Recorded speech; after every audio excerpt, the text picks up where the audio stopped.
मैं वही सोच रहा था कि हम लोग रहे हैं इतने सारे लोग। There's no volume of this video.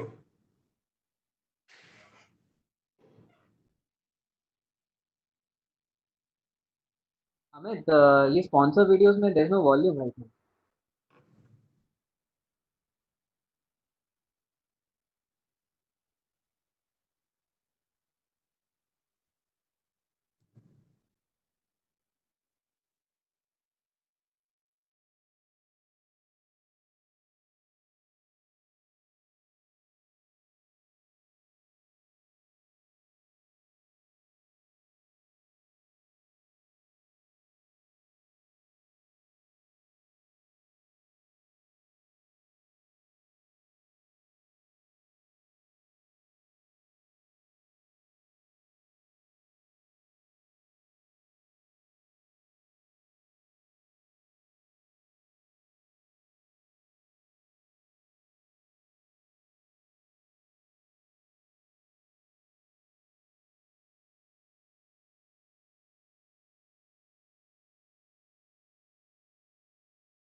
The minister's PA have spoken to him. He'll join in another 10 minutes.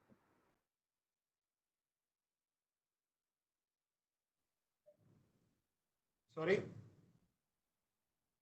The minister's office, somebody from them will join in another 10 minutes just to test. I can't hear you. Sir, I've spoken to minister's office. Ah, Somebody will join in another 10 minutes from their office just to check and okay, test. okay. By the way, this film which is running doesn't have volume. हाँ sir, हाँ sir, it's the same across all the sessions. They're running without the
Vighnesh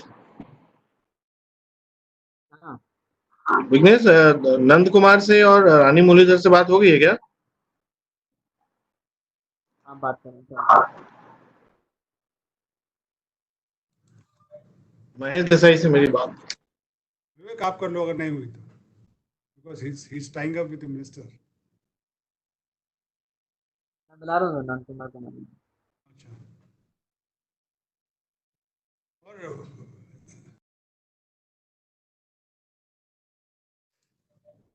Vignesh, session has not yet started.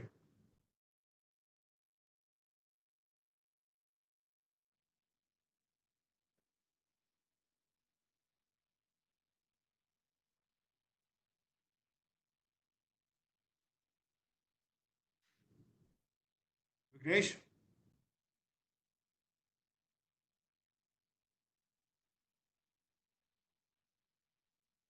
Vivek, can you talk to Pushpinder?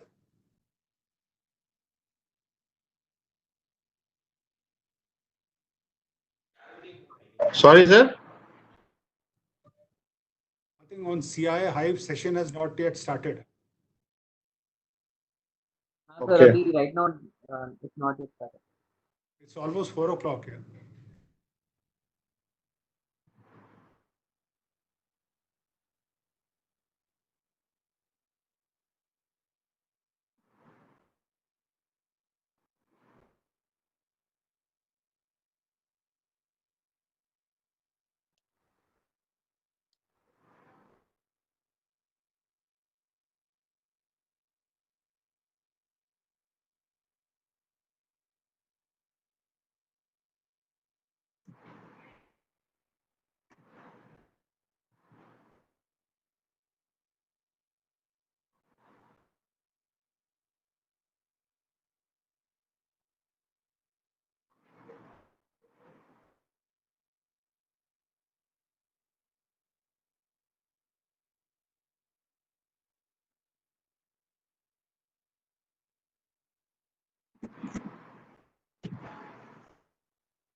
All right.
Session on हो गया है, it has on.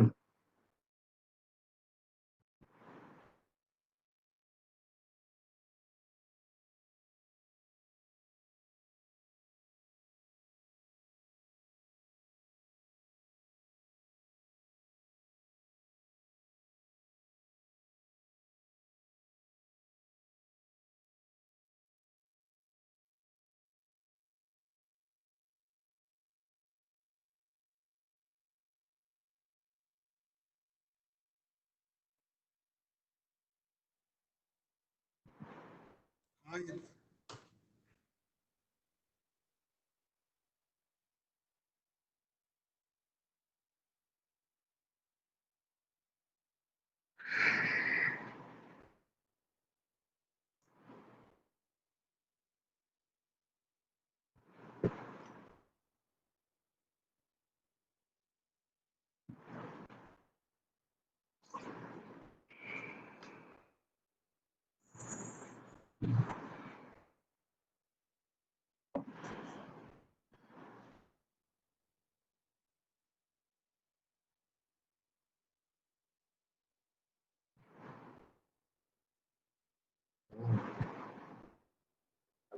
अभी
Hello.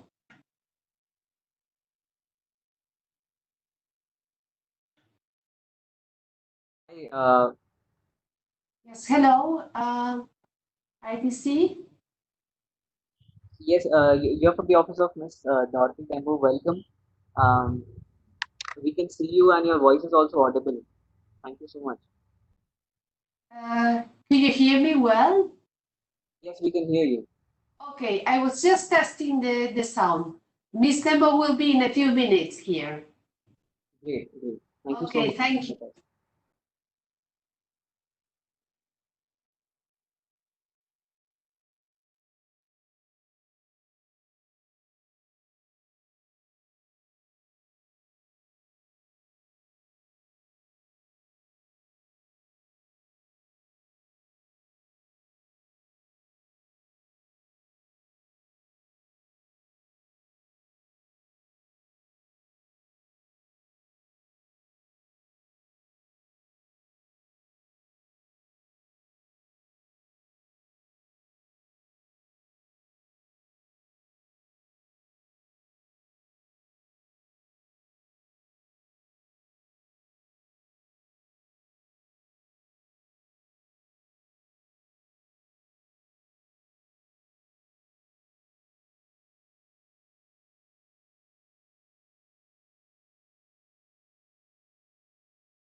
Hello, can you hear me?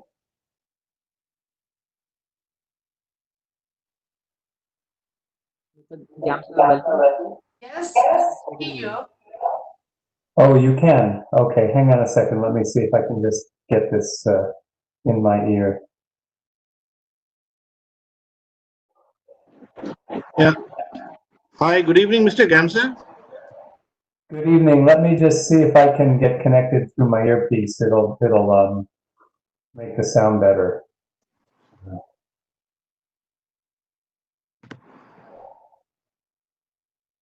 Can you hear me now? Yes, you're loud and clear. Okay, because I'm always concerned with WebEx. Usually we have it call my phone, but that's fine. I am. It seems to be working with the computer audio now.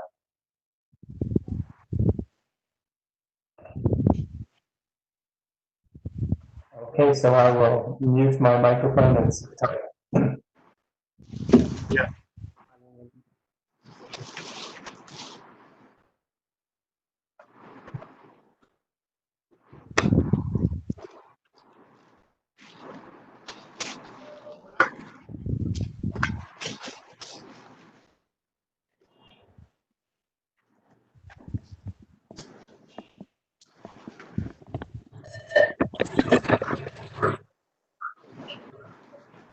कौस्तुभ जी कुछ बोलिए एक बार. आप सुन पा रहे हैं हमें? हाँ सुन पा रहा हूँ. एक बार कॉलर माइक में बोल रहे हैं ना? नहीं, मैं तो सिस्टम पे भी बोल रहा हूँ, नॉर्मल अपने सिस्टम पे बोल रहा हूँ. चेक मैं इसको सैनिटाइज कर. ये जो ऑनरेबल नितिन जी के नाम से ज्वाइन किया ना, जो बंदे बैठे हैं, कौस्तुभ जी है, ये नितिन जी क्या से बात कर रहे हैं. जी. एक बार इनका ऑडियो चेक करा लीजिए. चेक. परफेक्ट है. कौस्तुभ जी आपको आवाज आ रहा है मेरा? हाँ, मुझे सनी आपका आवाज आ रहा है. सर ये वीडियो बंद कीजिए ना प्लीज, एक बार आप लोग उसमें चेक कर देते ना, ये बंद कर दीजिए.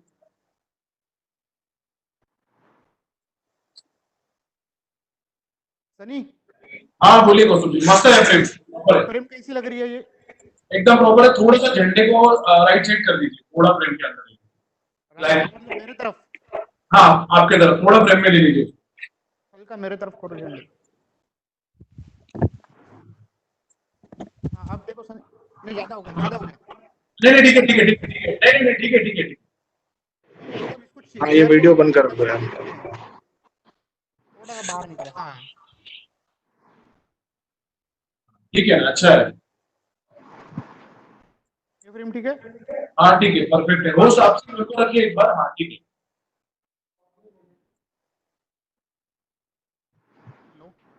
हाँ परफेक्ट है. हाँ मेल किया मैंने, चेक किया. मैं थोड़ी देर में भेजता हूँ. भी मेल किया है मैंने दीक्षित की इस पे. कौस्तुभ जी अभी हमें फोन कट कर रहे हैं. अभी वो थोड़ा सा आईटी टीम जो भी है आपसे, हम लोग का फॉर्मेलिटीज है ना, एक ज्वाइन कर लेंगे. ठीक है.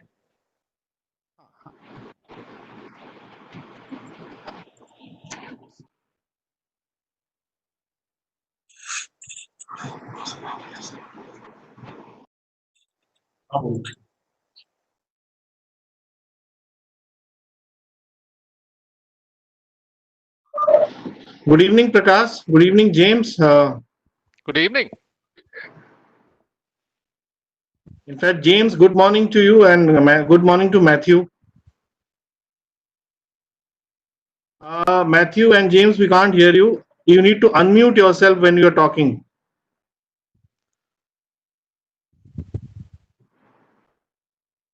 Matthew, sorry, we can't hear you.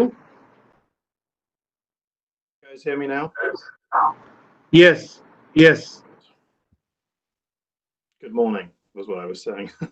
Good morning. Not very Matthew? stunning conversation. Yeah. All right. Hi, Prakash. Hi, James. Hi, Matthew.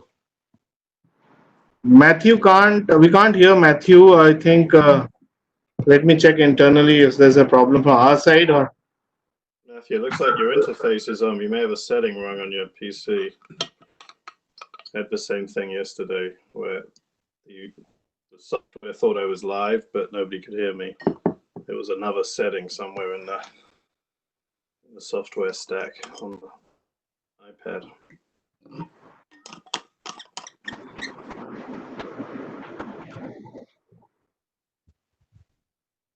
Matthew, can you hear us? Are we audible to you?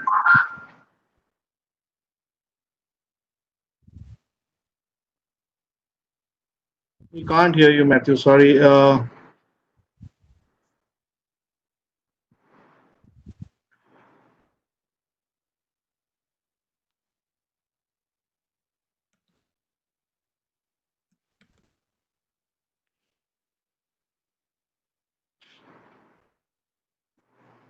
Matthew, if you like to re-logging again, if that will solve a problem. I mean,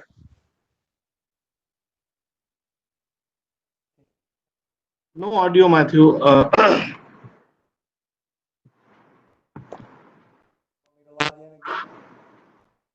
It's.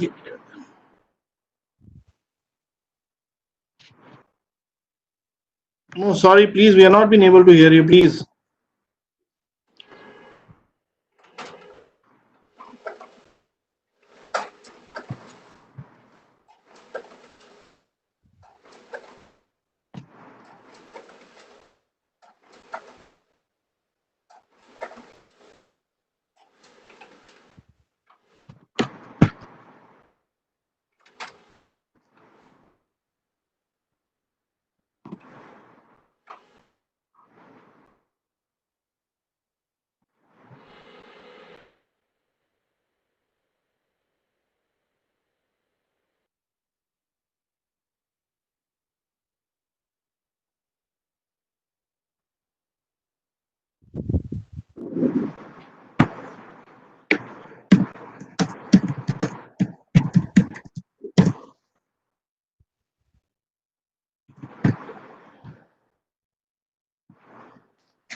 Can anybody hear me?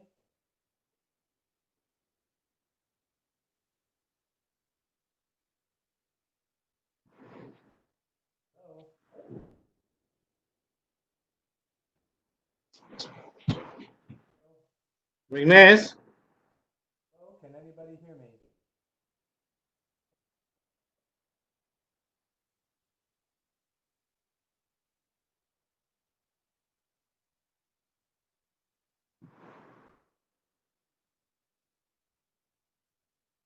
Can anyone?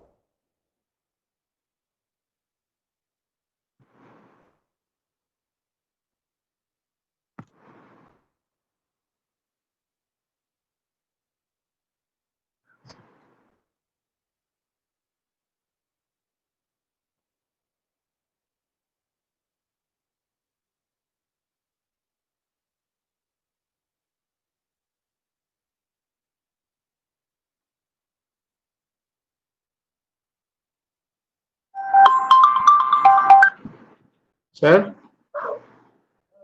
Hello?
Mrs. Somani, have you joined, please?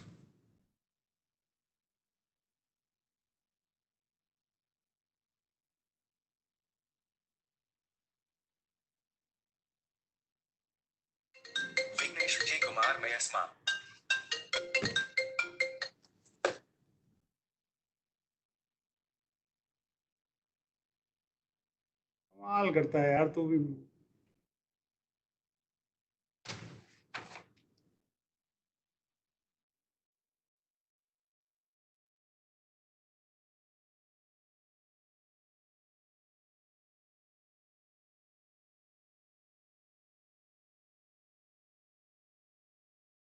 Can anyone hear me? Hello? Hello? Yes, we can hear you. Matthew, we can hear you. Okay, I'm glad we can finally do that. I had to reboot the machine. WebEx does not work well with my computer audio, and I'm used to activating my mobile, but you don't have the option to call. So Yeah. I was actually in the meeting, and then when you opened up the green room, you kicked my audio out. I could hear you, but anyway, I'm glad to be here. Glad you can hear me. Nice to meet you. This is Prakash from Intel. Hi, Prakash. I see James. I've heard James before, but he couldn't hear me. Yeah, hey Matthew, how are you doing? Good to see you again. Good to see you. Hope you're holding up well amidst all this craziness. Yeah, we're doing great, thanks.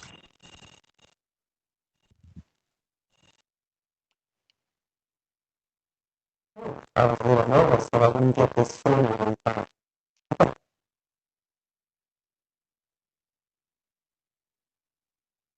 I was focused on the universe into the meeting. I think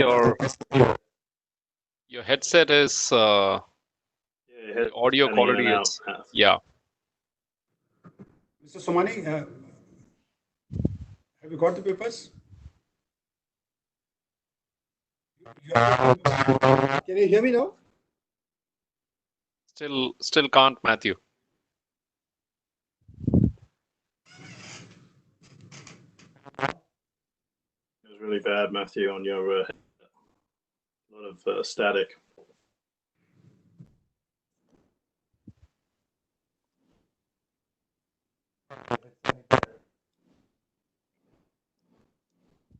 Still bad.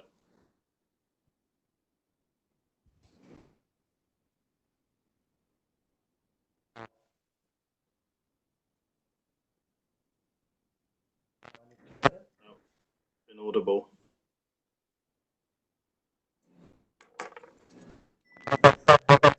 Yeah, Vikender, I'm in. Yeah, I've got it in front of me. It's okay. Check. You may want to check the plug. It sounds like it's barely into the machine, or it's not connecting well. Sounds like it's. Is everybody in now? Can I start the meeting?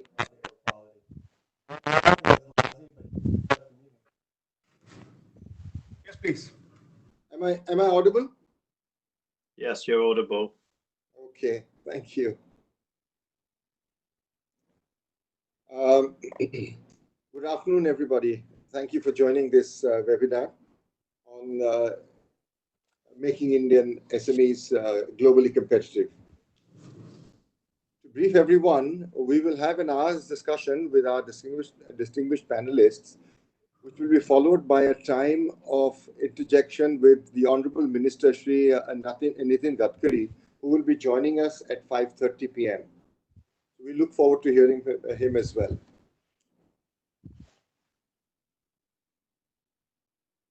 I would like to welcome our esteemed panelists, who I will be introducing later on when we come into the question and answer session, by the way. But anyway, Miss Dorothy Tembo from ITC, the International Trade Center, Mr. Matthews Gamser, International Finance Corporation, IFC, and Mr. James Anderson from MasterCard, and Mr. Prakash Malia from Intel. Welcome, Prakash. Thank you. Samani, how are you? Very well indeed. Thank you. Okay. On behalf of CII and the Indian industry, I'm privileged to extend a warm welcome to all of you at this CII annual session of 2020. As the CII's annual session 2020 is being organized with the theme Getting Growth Back, focusing on the rapid changes across multiple dimensions that are sweeping across the world and in India, and in its impact on the Indian industry. The present session focuses on plans and strategies that have transformed the environment for doing business, enabling the industry to contribute meaningfully to the development. Earlier on this morning, when the PM spoke, his speech was very inspiring, and his speech focused on what India should focus on, and as business and growing business in India. It was very emphatic on the fact that we will be able to make a turnaround and make our industries robust again.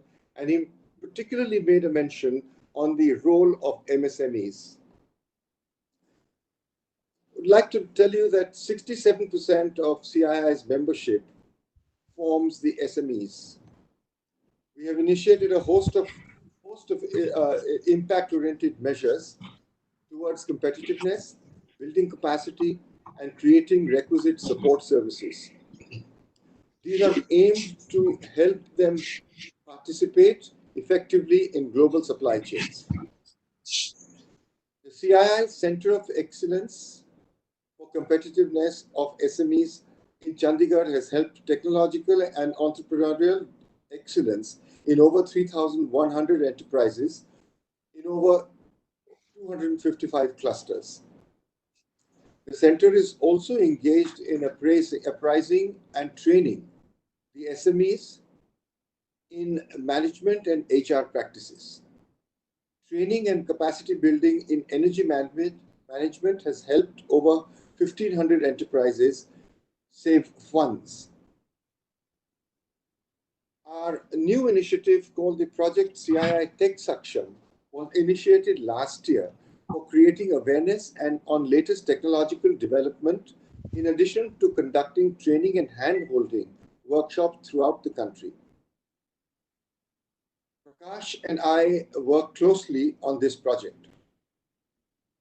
CII also offers services in creating awareness on the availability of various financial instruments and increasing access to finance for SMEs through the Finance Facilitation Center. In addition to offering operational solutions for SMEs, CII has been actively engaged in bringing about policy level changes through focused policy advocacy with the government.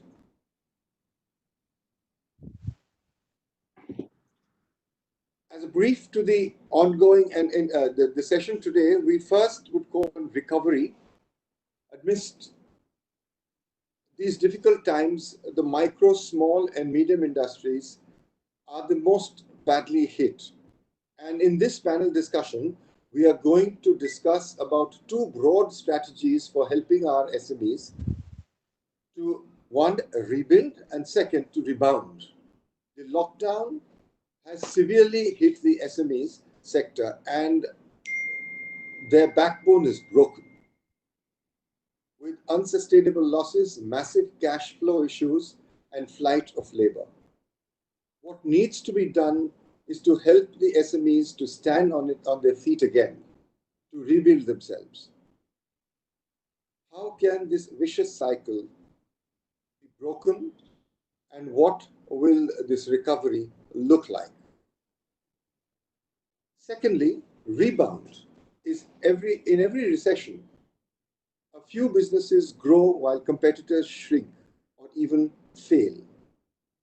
Those who are both well prepared and adept at spotting opportunities can expand market share and possibly even their top line revenues, positioning themselves for greater success in recovery.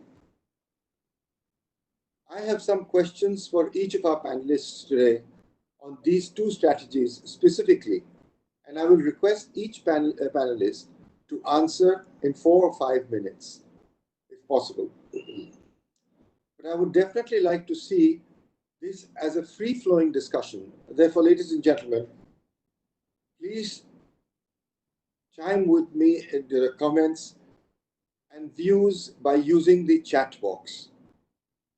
To all the participants who have joined in, please note that you can share your questions on the Q&A box, directing to any panelists or the host, and we will try and take those questions at the end as if the time permits. Thank you. So on the theme of rebuilding MSMEs, or SMEs I would say, let me start with the International Trade Center, which exclusively is working for MSMEs around the world, and Ms. Dorothy Tembo, who is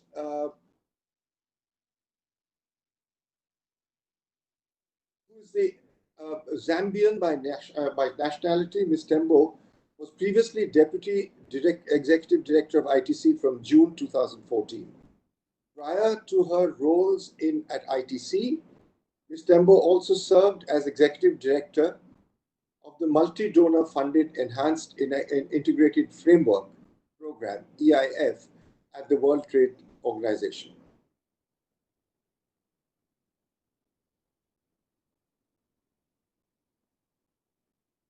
My question to you, Ms. Tembo, is that how do you see the global supply chain getting rooted in the near normal?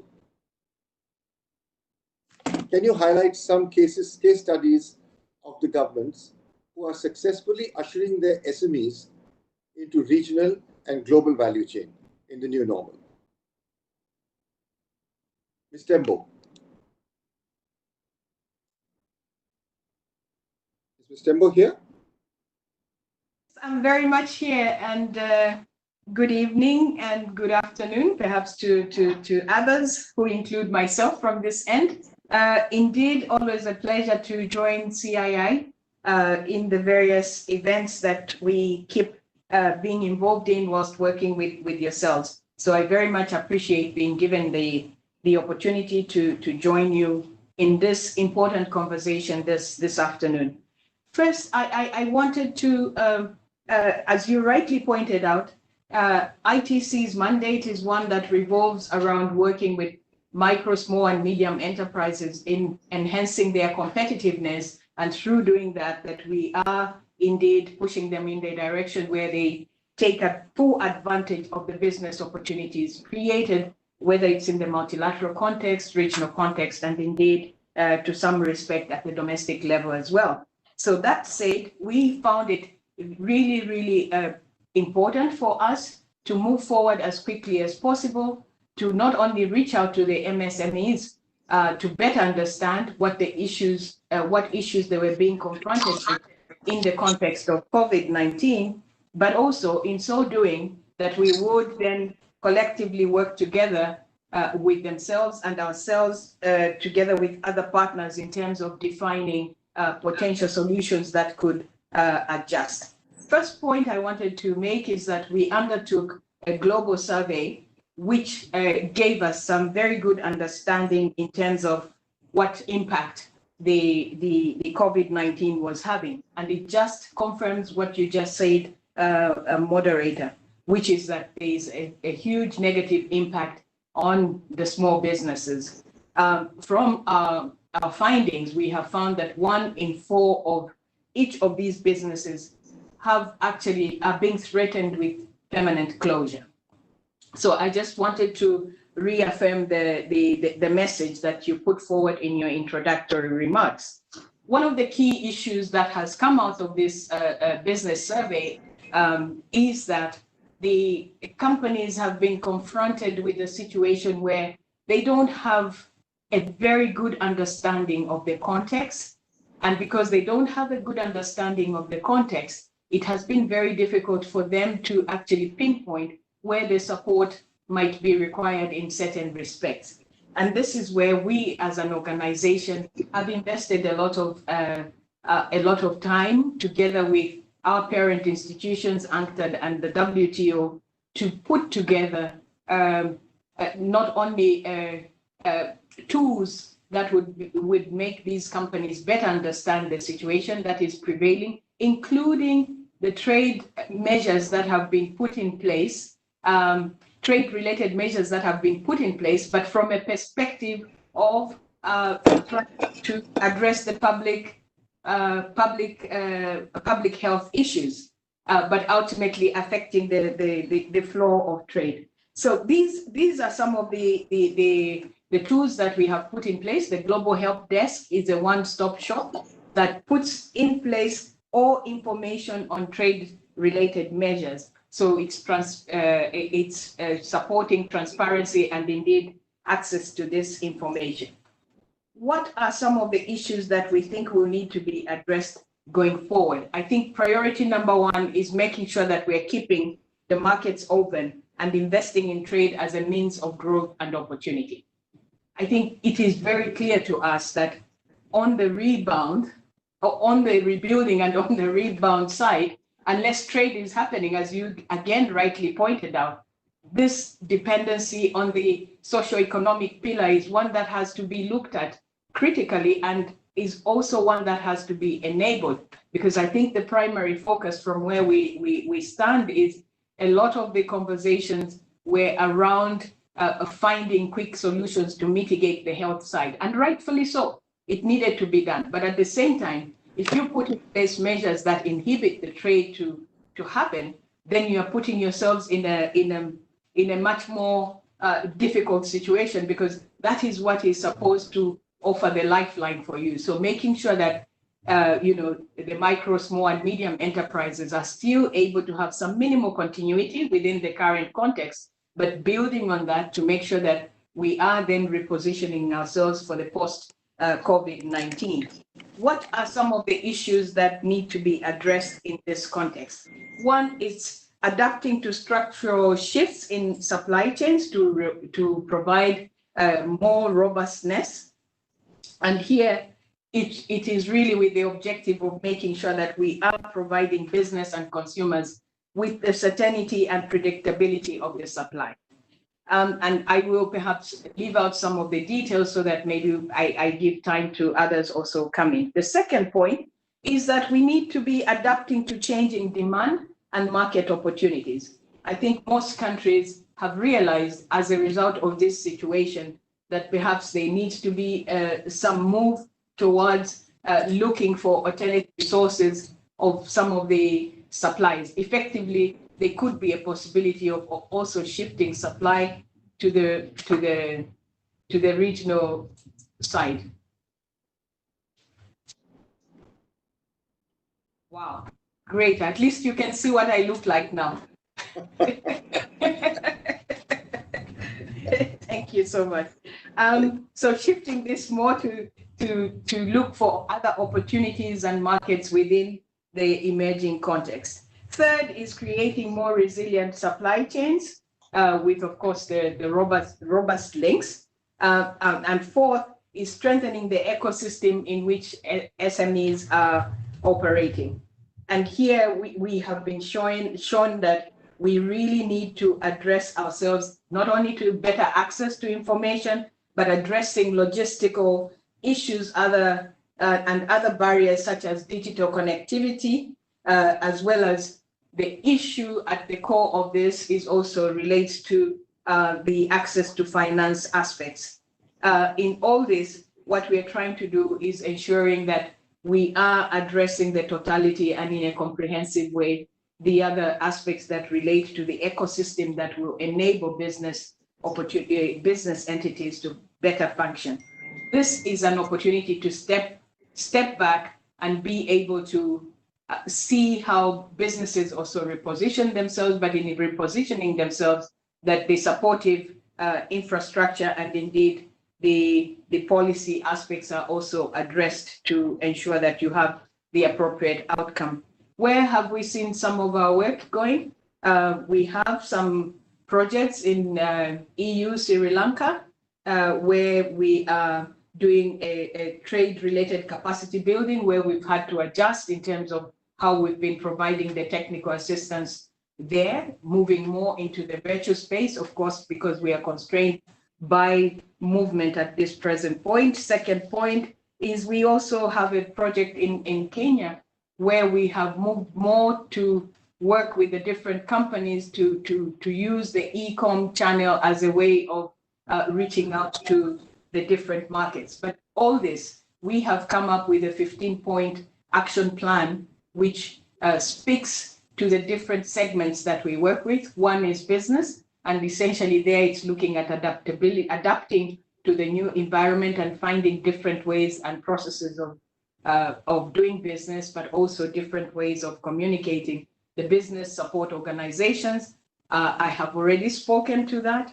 It's how they develop the agility that allows them to respond in a situation that is completely different from what they have been traditionally used to. And finally, but not least, are the recommendations we are making to government, how they need to adjust to ensure that they are putting in place enabling policies and aid, ensuring that all the trade-related measures being put in place are ones that go towards supporting and enabling trade and not becoming more protectionist. In all this, the multilateral side of things remains very, very important. And ITC is working with these stakeholders in different ways to try and respond to the specific aspects that I have highlighted. But perhaps I could stop here and allow some additional exchange later on.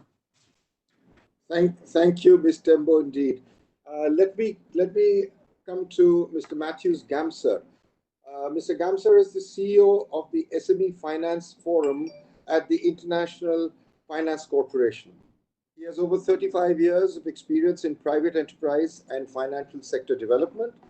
He has worked for IFC for 10 years plus in various positions, including heading the advisory services for the financial sector in East Asia Pacific from Hong Kong. Prior to IFC, he worked for 25 years in the private sector in management consulting and technology, small-scale industry development. So my question to you, Mr. Gamsa, is what can policymakers do to bridge the gap between the supply of finance from international investors and the demand of finance from developing countries, SMEs, in the new normal? How do we remodel the funding needs through robust credit risk modeling, cash flow analysis, inventory reporting, insurance and government grants? What should be the overall financial strategy to mitigate current risk and hedge future risk? Mr. Gamsa.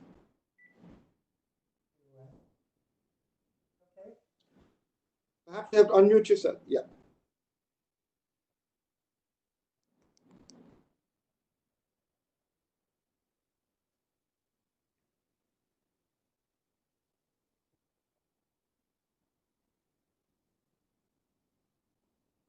We can't hear you, Mr. Gamsa.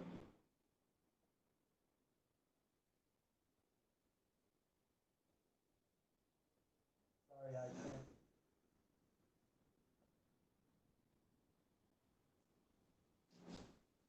Sorry, maybe you should go to another speaker and I will try to. I can see you.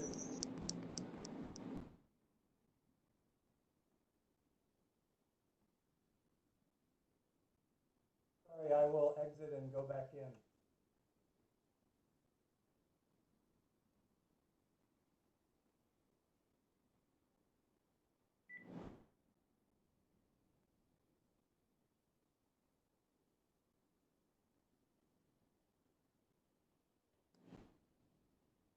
Sorry, I hear you.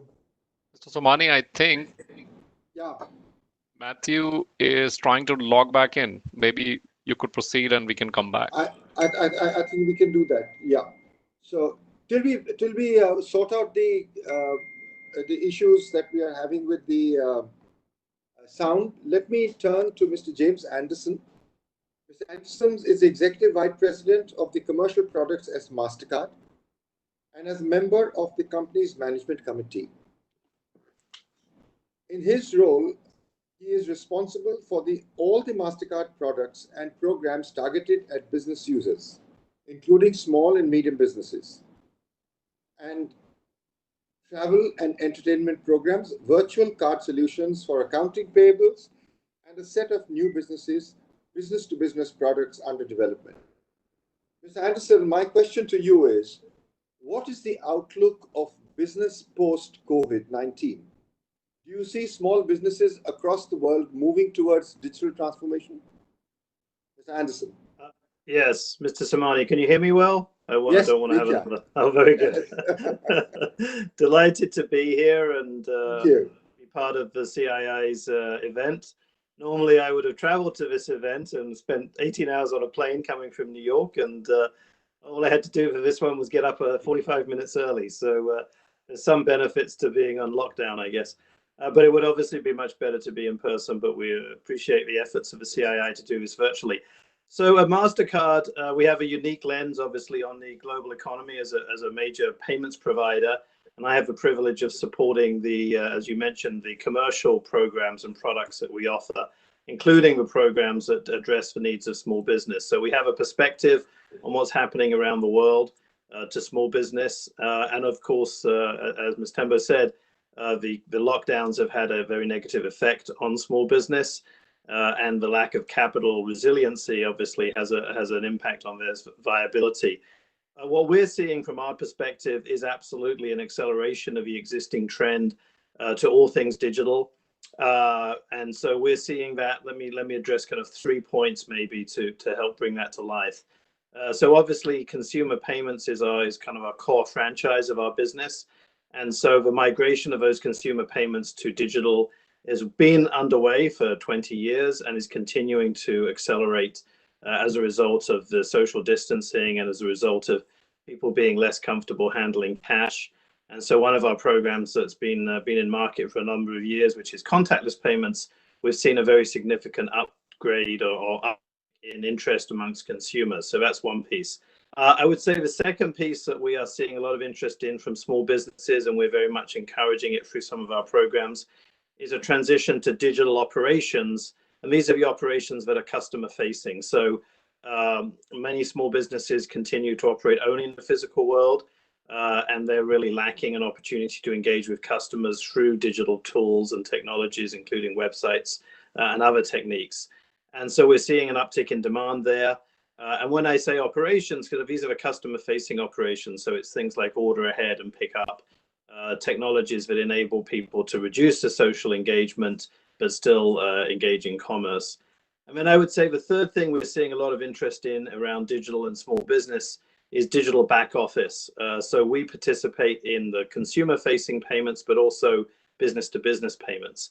And that's an area in many markets and many countries that has continued to rely on physical checks and cash to do transactions between businesses. And we're seeing a substitution of those technologies or those methods with digital payments. We launched and announced a program which we call MasterCard Track Business Payment Service that seeks to really scale up the pace of engagement around digital back office. We're doing this on our own. We're also doing it with a number of partners around the world. We have a real focus on payments, but we also recognize that payments is part of a bigger process.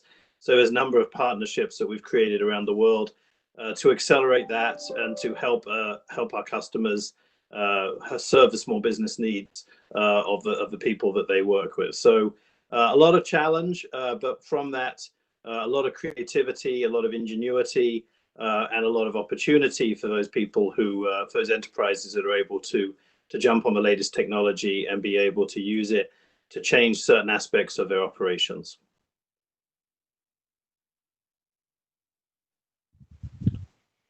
Mr. Samani, I think you're on mute. So. Thank you very much, Mr. Hanson. We need to help each other out. We all have challenges. We're not Intel. So let me turn to Prakash. And let me introduce Prakash to all the participants. He's the Vice President of Sales and Marketing and Communications Group and Managing Director, Intel Technologies in India. A 19-year veteran of the company, Prakash joined Intel in 2000. He was most recently the director of Intel's Asia Data Center Group and managed the region's data center strategy for cloud services providers, communication service providers, enterprise and government infrastructure, spanning server, storage, and network solutions. Prior to that, Prakash was the managing director of Southeast Asia at Intel, where he led all the Intel sales, marketing, and the enablement of Intel products across Southeast Asia. Welcome, Prakash. And of course, I have to say that Prakash is very closely working with me on the Tech Saksham program that we have. My question to you, Prakash, is how do we redesign short to medium-term operations and delivery models to improve the new normal from a people's process, policy, and technology perspective? What should be the short to medium-term goals and directions for SMEs to develop uniqueness in brand, product, and services for enhancing market penetration? Prakash. Yeah, thank you for having me. It's really appreciated on my side, and big hi to all the panelists, Mr. Samani included. It's great working with all of you in the past in the journey of Tech Saksham. We are in this together. SMEs as a segment has been a big part of our focus over the last several years, and we continue to be so in terms of commitment in the future as well. To answer your question, I would break it down in a couple of different ways. The first thing is, if you look at the times that we are in, it's very challenging times, and all the panelists before me spoke about it as well. But at the same time, it's a time for innovation. It's a time for innovation in products and services, It's a time for innovation in business models, and it is also a time for innovation in terms of reaching your customers in very unique and differentiated ways. So when I look at it, I can only think about ways to uh, advise SMEs on how to look or how to think about the situation. And I will break it down into three ways. Number one, it is a great way to do an objective self assessment of where we stand as any organization, SME included. And in that situation, you can feel what has changed, what has not changed. And I do think what has changed is our customers' view of the world, the business environment they are in. They are far more concerned about their personal safety, as an example. The overall situation on your demand has shifted dramatically. Your cash position as a company has shifted dramatically as well. What is not changed in this entire environment for any company is the need for exquisite customer service, the need for growing your business, the need for making sure your cash positions and strength of the company builds over a period of time. That has not changed. So when you do that objective self-assessment, the next step to that would be to put a certain set of things in motion that help you emerge stronger from this environment. And I could cite a few. Number one, if your cash position is in a very um, difficult position and you have limited window, then one has to reduce the variable cost and fixed cost to the minimum. But if you're operating in an industry which is drawing on the upside, and I can give you several examples of upsides which are happening today, education as a segment, all segments associated with working from home as a category, it is growing. When you look at healthcare or when you look at anything related to cleaning and services associated with that, all of those segments are growing. Digital and social related engagements, they are growing as well. So if you're in these categories, it is time to accelerate. But if you're not in these few categories, you can look at how do you repurpose your product and service to be relevant in this space. And once you do that, you also have to look at how do you make your employees and your customers feel safe about it? Because ultimately, it will always be about how safe your product and service delivery is, how safe your employees feel when they come to work. And the last thing I would say is that everything I mentioned here, technology can make that happen. James talked about digital payments being in in a point in time when it is going to accelerate. And I believe India is one of the countries in the world that research also suggests that digital payments is poised for a giant leap. That is just one instance of technology playing a foundational or fundamentally altering role in the future. Technology like cloud can reduce your cost. You can go from capex models to opex models, which means you can reduce your cost. Technology can help you reach very different sets of customers and uh, geographic regions, whether it's through e-commerce or whether it is through a variety of different means like social and digital, where you can display your products or do videos of products to engage through either Instagram or through Facebook Live. Variety of different solutions exist, or even modern PCs. Modern PCs, through variety of ways, can help you be more productive. So I would say that this is a time which is extremely difficult. This is also a time for innovation to really think about where you are, where you want to be. And if you use technology as an enabler, you can really power through it and come out stronger of this crisis. And like Mr. Somani mentioned right up front, Tech Saksham is a great initiative, and Intel is very committed to the SME segment. We are in this together. We would like to help the SMEs through trainings, through enabling tools, to ensuring that the awareness as well as adoption of technology increases, which in turn helps SMEs to come out stronger. Thank you, Prakash. Thank you indeed. We will, of course, take Tech Saksham further to closer to SMEs. Let me turn back to Mr. Matthews Gamzer. Could you come in, Mr. Gamzer? Should I repeat the question? Can you hear me now? Still not hear me.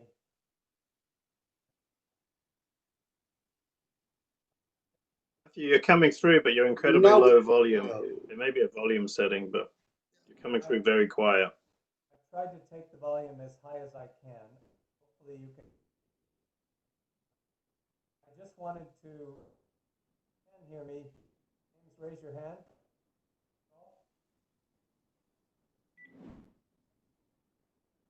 It seems to be a. Better now? Mr. Gamsa, could you see the mic volume there, please? I'm just trying to my device, but No, it's. We'll come back again, Mr. Gamsa, if you don't mind. We'll just stay there. We'll come back again. Well, thank you. That was the first portion of our, and we if we turn now to rebuilding and recovering, including the, what do we do about this? Let's quickly shift our gears to the aspect of moving forward and rebounding from the situation such that our MSMEs or SMEs can globally compete. Let me come back quickly to our panelists. Ms. Tembo, my question to you on the aspects of rebounding SMEs. Ms. Tembo, this is how will SMEs re-energize, improve and innovate to garner opportunities to become global champions? Ms. Tembo.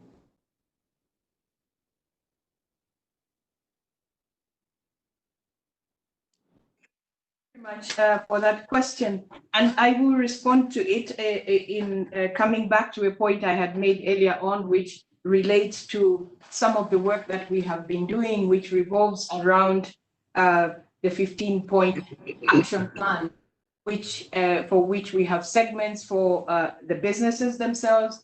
We also have a segment there which speaks to business support organizations, and finally speaking to the government segment of it. And there, I just perhaps by way of trying to re-emphasize some of the points that were made with respect to businesses, I think the first issue that we are recommending there is that there has to be adaptability of business. And this in here, we're talking about processes, we're talking about finance, and we heard Mike Prakash speaking to this. One aspect I wanted to add is this shift in terms of the human resource side, the relationship between the owners of the business and those that are working for them. Why do I think this is important?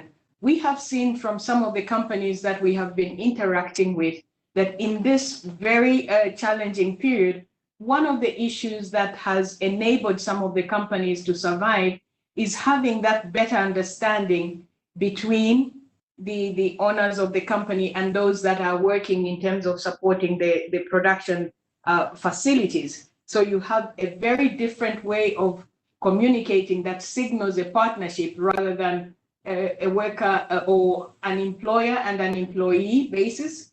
Specific example I gave, we had one of our businesses in Ghana that was really affected by the system. And the best thing that she did in the current scenario was to invest in the understanding of her staff by using all the resources that she was earning as part of the income coming in to sustain the salaries of those that she was working with. But her rationale behind that was that she understood that in the worst case scenario, she would still be able to return the investment that she had made on the human resource side over the years, but being challenged by a particular situation that she has been confronted with. So that was one dimension that I wanted to add. Of course, on the processes and reflecting on this and making sure that you then reposition yourself as a company is absolutely a line of thinking that I subscribe to fully. So within there, we also have issues, speaking to building business models and fostering resilience, inclusiveness, and sustainability. An additional aspect there, I think oftentimes, and I keep coming back to this issue each time I have the opportunity to speak, it is going to be critical that any rebuilding or any rebound efforts are ones that speak to the different types of businesses or micro and small medium enterprises that are there. A solution for one that is perhaps at a higher level is not necessarily the solution you're going to have when you look at producers in the remote areas. Always important that we pay particular attention to that. Second aspect, can you hear me? Can you hear me? There was a noise on my side. Can you hear me? Now we can. We can, yes. You can now, yeah. I think I spoke at length to the issues relating to the business support organizations and precisely what we would be doing with respect to that. One addition there is just to emphasize the point that really the issue about ensuring that we have some recommendations on the business support side was to provide leadership in enabling micro, small, and medium enterprises to thrive within a digital global economy that's geared towards resilience and indeed inclusiveness and sustainability. Again, this is a point that I think has been spoken to earlier on. The final point I really wanted to make here is with respect to the actions that we are recommending to governments. It's not only about resisting protectionist and unpredictable measures, understanding that in the short term we could have these coming into play because this was a pandemic that one had not fully understood and the necessary mitigation measures on the health side needed to be put in place. But we need to make sure that progressively government are alive to the fact that they need to put in place measures that overall are supporting and facilitating trade. Second point is the ensuring availing resources and access to, in essence, access to trade finance would be the second point I would put there. Third is this facilitation that I have spoken to of trade across the borders, and it's both trade in goods and in services. And I think the final point I would want to make is the submission that James made, which relates to spurring the digitalization of trade documents, procedures in collaboration with private sector. And I think here it's about policy, it's about infrastructure, because if we're talking about digitalization or we're talking about e-commerce in particular, and the supportive infrastructure is not one that enables that, we will still be in a place of zero. The trade would simply not be able to happen because somebody cannot log on because they don't have the equipment, or the equipment is there, but the ability to be able to connect is very limited, and therefore that remains a really an issue. So from our perspective, we think these core issues or core action plans would be ones that would be required for us to be able to rebuild ourselves, rebuild the MSMEs, and rebuild the economies in turn.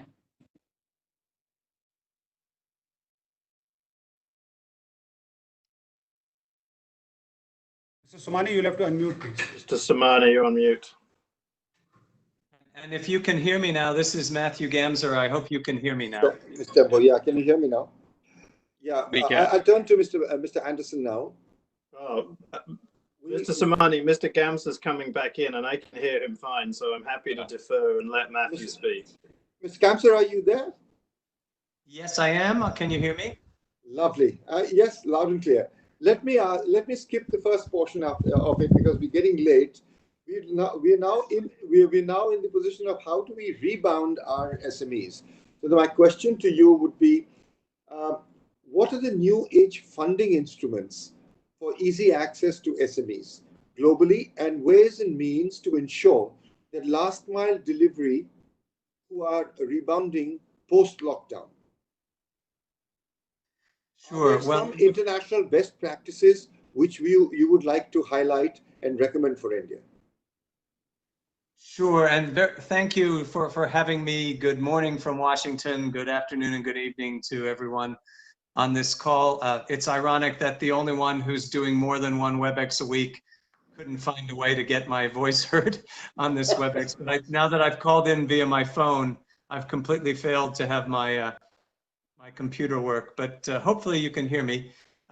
Look, I agree with the points that have been made by many of the other speakers about the importance of moving from paper into digital deals and from paper money and coins into digital currencies. That's the stepping stone to everything.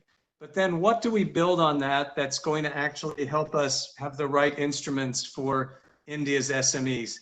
And the first thing I want to say is that anyone that thinks there's a magic simple solution to this is headed for, I mean, don't put your money in their banks, because this is complicated.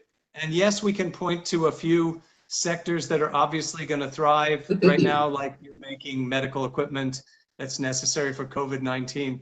But SMEs remain very, very heterogeneous, and their behavior is going to remain difficult to predict unless, and this is the key, unless you can have a financing system and products that are able to respond to the real-time changes in the patterns of supply and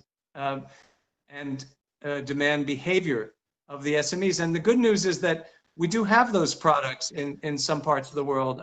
You know, I would counsel everyone to look east to the big platforms in China that have been financing hundreds of millions of small, micro, and medium enterprises around the country. And that region is now further away from the crisis than any other region. And what are we seeing?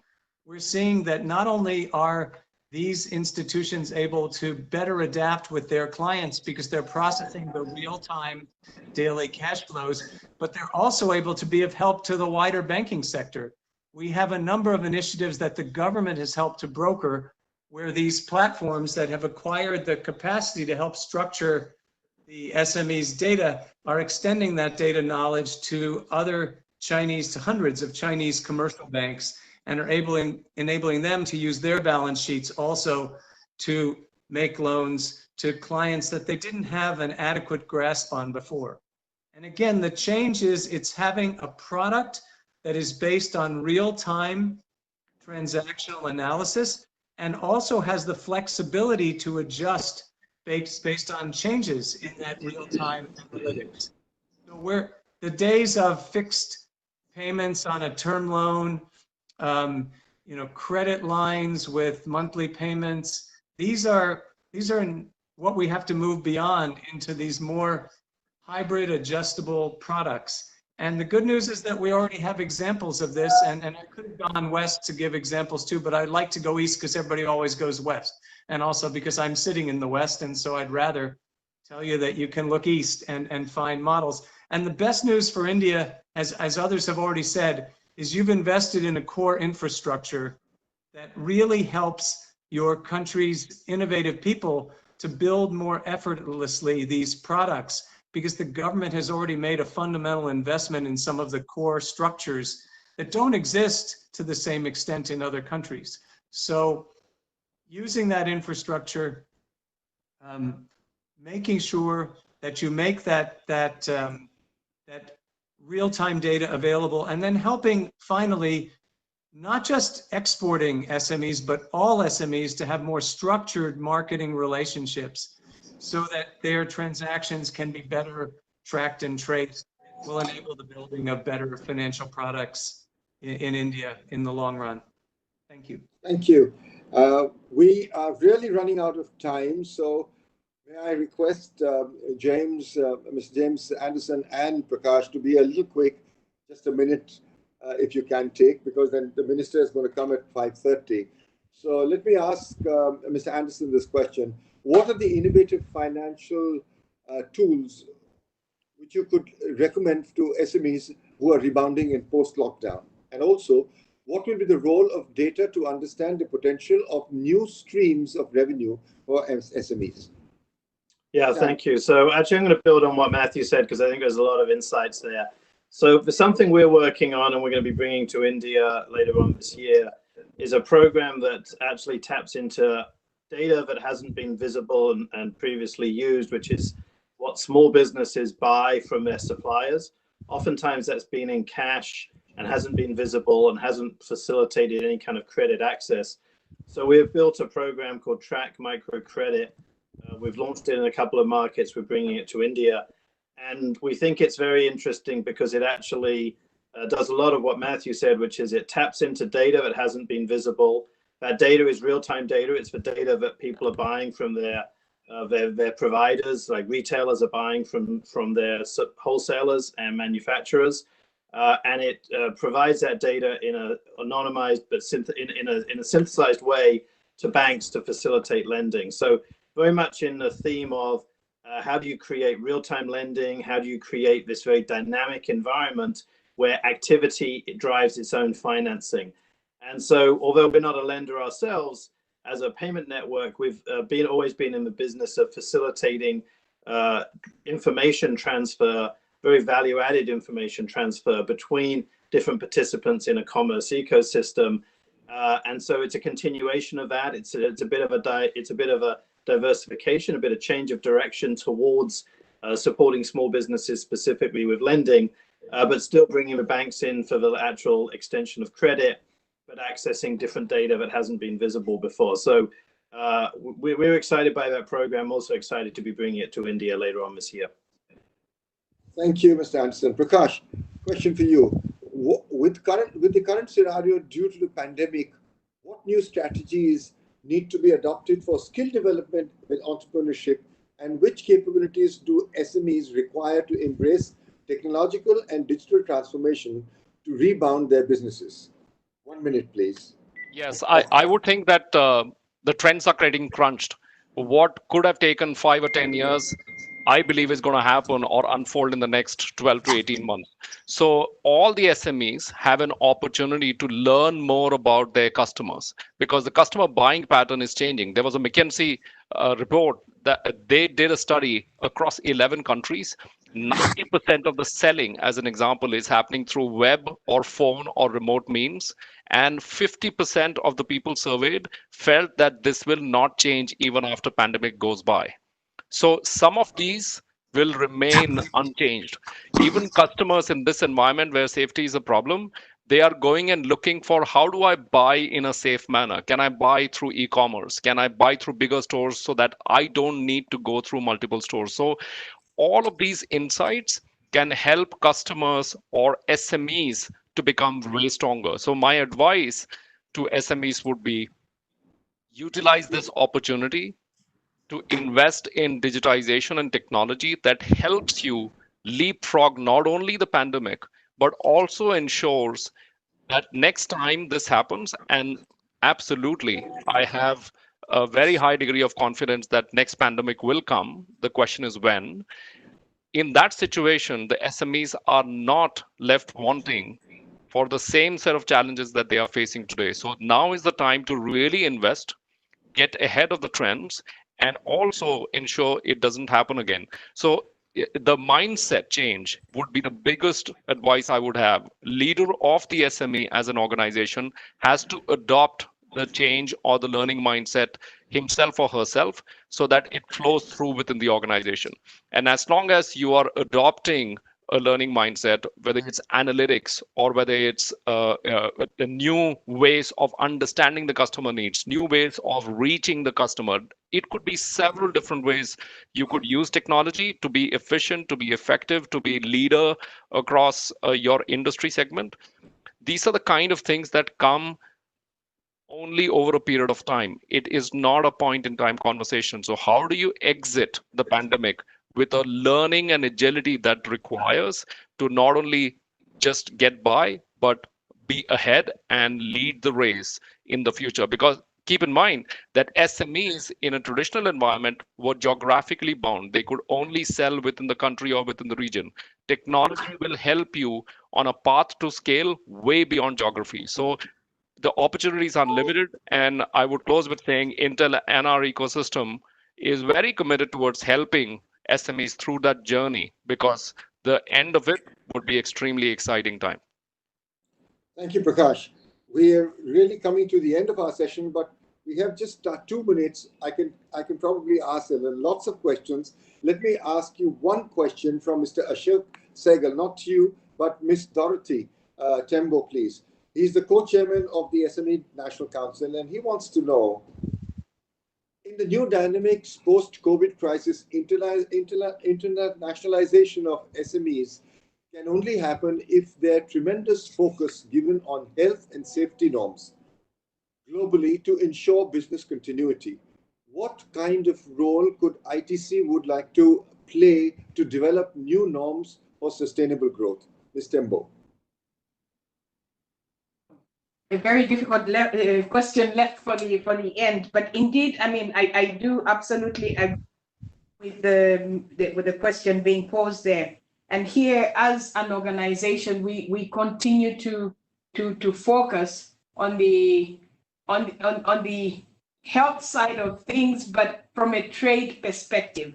So we will continue to provide the support we have been providing in relation to working with businesses in as far as enhancing the compliance on the sanitary and phytosanitary side, the voluntary standards side of things, and this is where we work. But beyond that, we are an integral part of the UN family. So through us, we can also engage and collaborate with the other relevant institutions that are speaking other health aspects that don't relate directly to the trade side.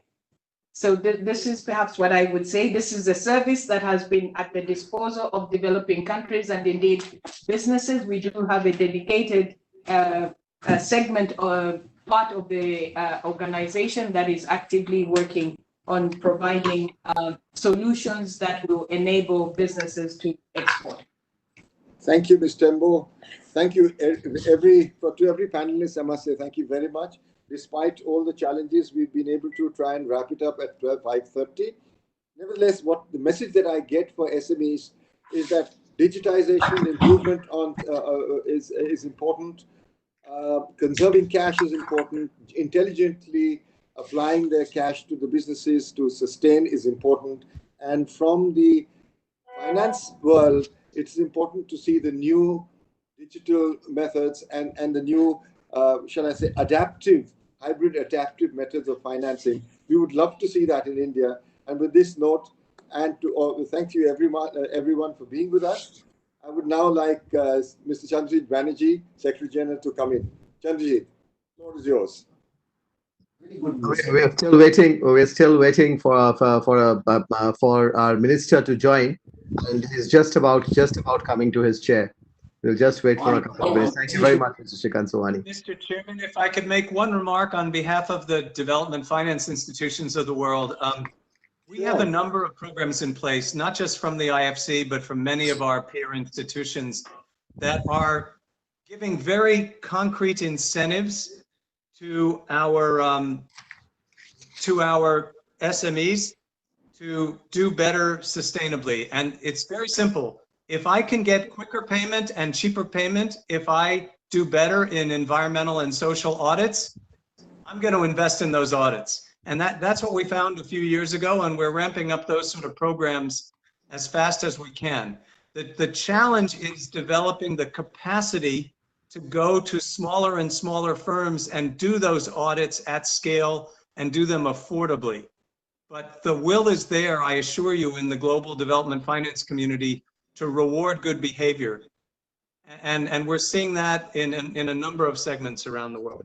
So what you're saying is incentivizing SMBs to be proactive in environment protection.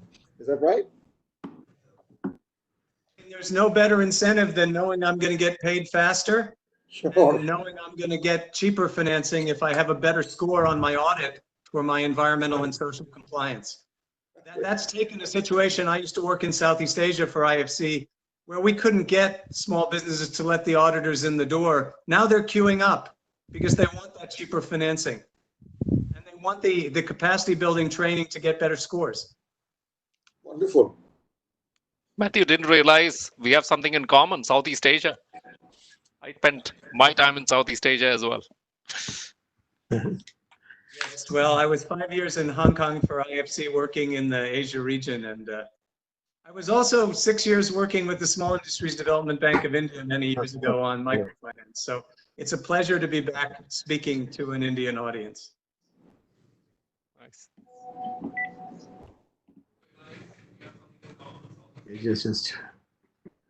It'll take just a few seconds.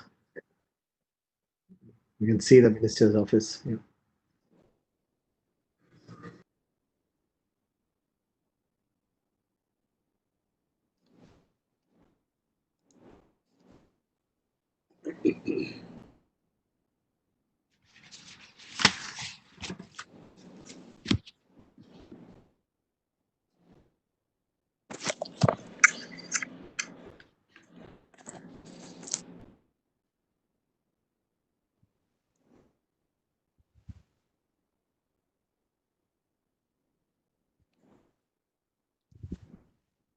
I also don't know while we're waiting for the minister if he's still on the line, but MasterCard's been doing some very interesting work on the downstream side, on the people that buy from international suppliers and sell into their domestic markets. The program MasterCard's been doing with Unilever, starting in Africa and now moving more widely to help improve the mom and pop shops and their access to finance and their business management has been very impressive, and I think it has a lot of potential. So we should always remember that these chains work in both directions, and there's opportunities to work both ends here to improve access to finance. Absolutely.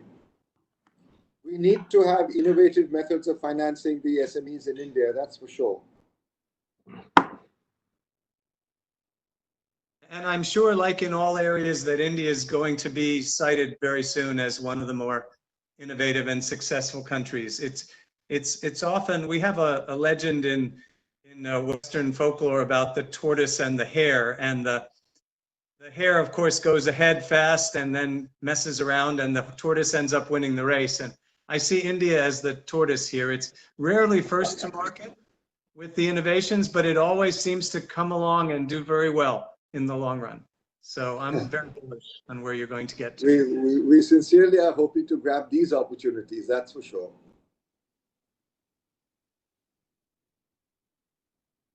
CB?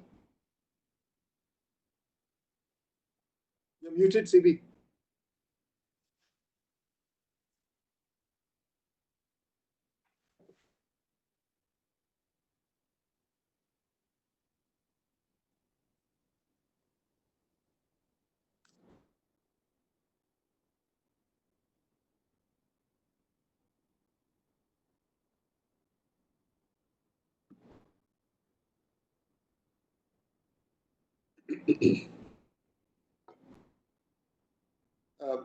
Mr. Anderson, the new products that you have for MasterCard, are they coming into India soon? Yes, actually, the product I was mentioning, the Track Microcredit program, is exactly what Matthew was referring to, and that's going to be launching in India later on this year. We think it's a very strategic opportunity to help the small retailing sector get better access to credit. We're also, I think, one of our beliefs at MasterCard is that a healthy small business community means a healthy country and a healthy democracy. So we want to be part of the solution of helping countries be stable and be growing. And so these programs are opportunities for us to align ourselves with national interests in different parts of the world and help small businesses prosper, help the economy become more robust. And so obviously our CEO is Indian, so we have a very strong attraction and affinity to the Indian economy, and helping see the Indian small business sector prosper is one of our many objectives we have at MasterCard, but one we're working on right now. Well, it seems the minister seems to be a bit late, so let me ask another question from another this is a question for Mr. Matthews Gamser. It's from Mr. Sanjay Khurana, who's the chairman of the Northern Region MSME Subcommittee. He wants to know, how can India include alternate source to funding as mainstream funding options for MSMEs? Can you share some example of the same happening in other countries? Should I repeat the question? Understand. I think by alternative sources, the questioner is talking about alternatives to, say, finance from banks, and maybe also sources from within the local economy. I think we're seeing a lot of innovation going on now about alternative ways for SMEs to raise capital. Different SMEs need different types of capital. A lot of SMEs can make do with just some straightforward working capital financing, and the existing financial sector is pretty good at providing that if, as we've talked through all the panelists, if you have the right technology and data to make good decisions on that. But there are a bunch of other SMEs, and these tend to be the SMEs that have greater growth potential to create jobs, to generate more income. They need more than just straight working capital. They need more patient capital that isn't something that you can just start repaying right away. And that's always been a challenge for smaller firms until now, because either you thought about conventional ways like capital markets, and they were always too expensive for a small player, or you thought about alternative, very local, very small ways like business angels, and they were always too small, too local, could only provide so much. Now we're seeing this real interesting integration where digital technology is enabling the syndication and mobilization of more money from high net worth individuals in particular to support small businesses. And this is very exciting. And we're seeing more and more platforms, and I'm sure that there are platforms of this nature in India already, that help marshal this money and give SMEs an alternative way to get this, especially those that are poised for greater growth, that can get both this sort of smart money coupled with smart mentoring from groups of people who have experience in business, who are looking for productive ways to use their personal wealth, and but heretofore have not been able to do that in an organized way. They could only do it individually. And I think that's one of the most exciting initiatives we're seeing. But the thing is that in a country like India, there is plenty of domestic resources. So I would urge a focus on the government side on creating an environment where this sort of organization of local investors, this sort of syndication and collaboration is encouraged through the overall rules and regulations. And sometimes unintentionally governments make this harder than it should be. There are many countries where things like dividends are double taxed. So if you do make these investments and later on they return, you end up paying more than if you were a banker just lending to those. And that's not right. It should be fair and even, the incentives. And some countries like Turkey are even going farther and are providing fiscal incentives, reductions in tax, if you put your money into investing in local small firms. So that might be something to consider for the government. Thank you. Sibi, I think we should be, the minister would be in now. No, actually, he was just in. He just went out for taking one call, and I understand it's just about another couple of minutes that he is still away from his joining. Do you think we can ask one more question, or should we wait? Just you could. All right, I'll do that. So this is a question for Mr. James Anderson from Mr. Nandakumar, who's the member CII National MSME Council. His question, Mr. Anderson, is how can SMEs start accepting digital payments, and what should be the roadmap? Also, what are the immediate steps that one should take to protect themselves and their businesses against cyber fraud?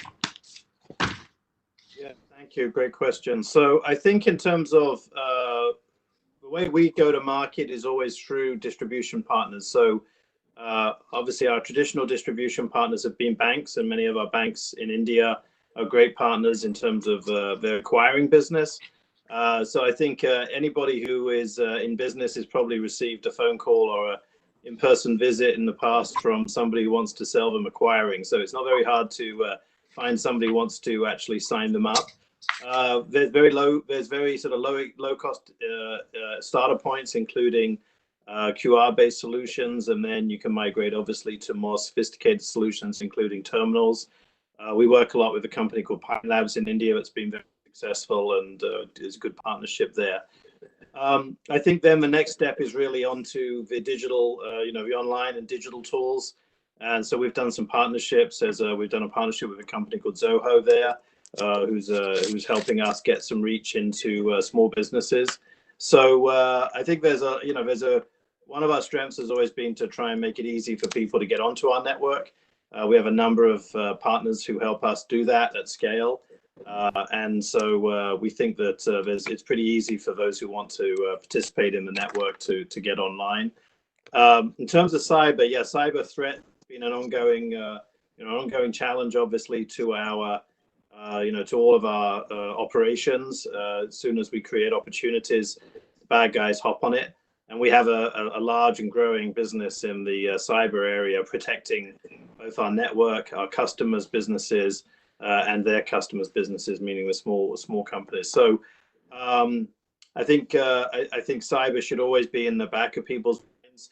I think there's a couple options. One, if you're a larger company, you can have your own operations, but I think there's some great hosted solutions where you can tap into expertise of larger companies who can really help you be more effective than you can probably be on your own if you're a small business. So I would encourage people to look for hosted solutions where they can leverage that expertise and get access to the best minds who can help protect the operations 24/7, so that the small business can focus on running the business, not on keeping it safe. So that would be my perspective. Thank you. I can see the minister's chair is still empty. So Prakash, maybe you can carry on with it, and then the minister comes in, we can switch. Sure. So this is a question from Mr. Anil Sabu, who's the member of CII National MSME Council and also the CMD of a company in Jaipur. He says, adoption of technologies for micros and small enterprises have become very critical, especially to rebound out of the pandemic. However, what should SMEs do to adopt resilient IT infrastructure solution without burning a hole in their financials? What could be the challenges that can be addressed to mitigate this? It's a great question, and it relates to somewhat the points I made during the panel as well. The first thing that SMEs need to really internalize is technology is not expensive, and in situations where you can build a website inexpensively at this point in time, you can get to a cloud service inexpensively for any SME. You can invest in a modern PC in an environment where all of your employees are going to work from home, and we talked about cybersecurity. Having a secure machine to log on and your data being protected, including your customer data as well as your employee or company data being protected, all of it is very critical. These solutions are not expensive. The second step would be, how do you build awareness? So Tech Saksham are the kind of initiatives in which we, along with our industry partners, are creating that awareness. Creating the awareness that technology is not expensive. Here are the benefits of technology of peers or like-minded MSMEs in the country have deployed technology and have benefited from it. And we have created those success stories and shared it broadly as well.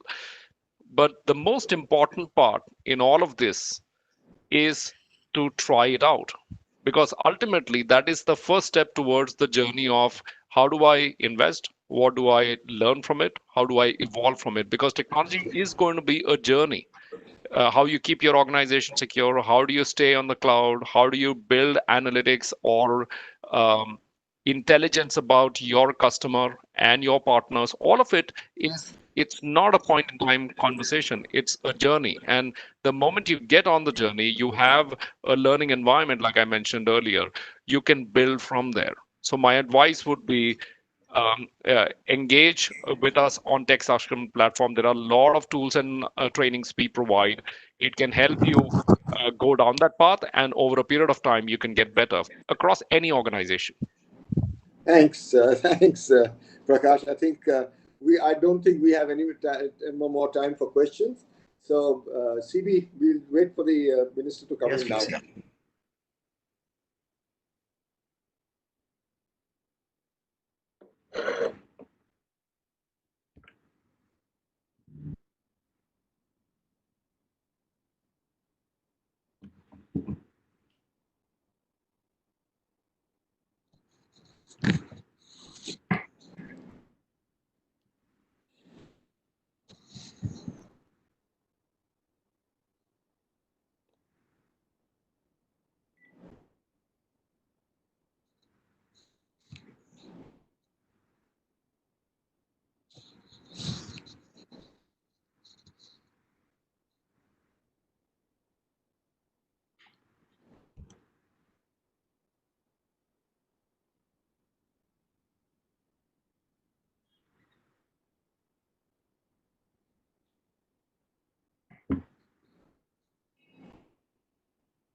Hi, Rakesh.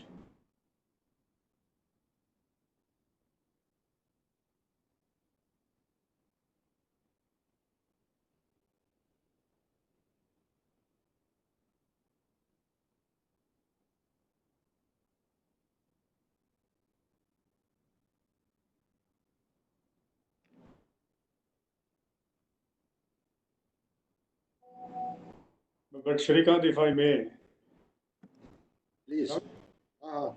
You talked about digital payments, and I think this is where the SMEs can really benefit, including the micro enterprises. Yes. On the payment banks, which Yeah. the telcos were given licenses. Right. They have really taken it to the rural hinterland. So that really will encourage and benefit the SMEs, MSMEs on digital payments. And, therefore it becomes much easier for them. And as Prakash was talking about, I think the hosting solutions being provided by the telcos, the cloud computing, ERP solutions would be of great interest. Sure. Minister.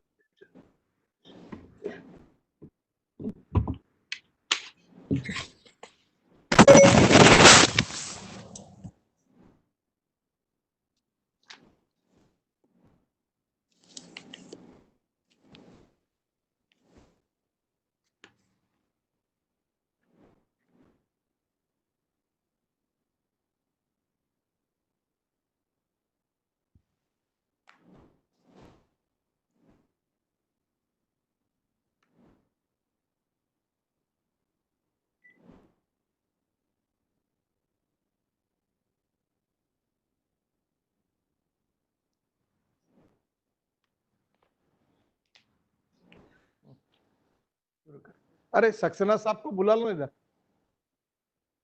Saxena साहब को। Namaskar. नमस्कार। नमस्ते Gadkari ji. Namaskar. Sir, with your permission, sir, अगर हम चालू कर सके, sir. करिए। Dhanyawad, sir. Dhanyawad. And really, sir, indeed a privilege, sir, for all of us at the Confederation of Indian Industry, CII, to welcome you, sir. We welcome Shri Nitin Gadkari, the Honorable Minister for Micro, Small and Medium Enterprises, and also for Road Transport and Highways, Government of India, to a very, very special session, sir, our annual session for 2020, which is also marking the 125th year of CII. So just now, before you came, we were having a session on global competitiveness of Indian SMEs, and we had quite a few of our panelists. Actually, one panelist was from the ITC Geneva, the International Trade Center Geneva. We had the second panelist, who was the CEO from the SME Finance Forum of the International Finance Corporation.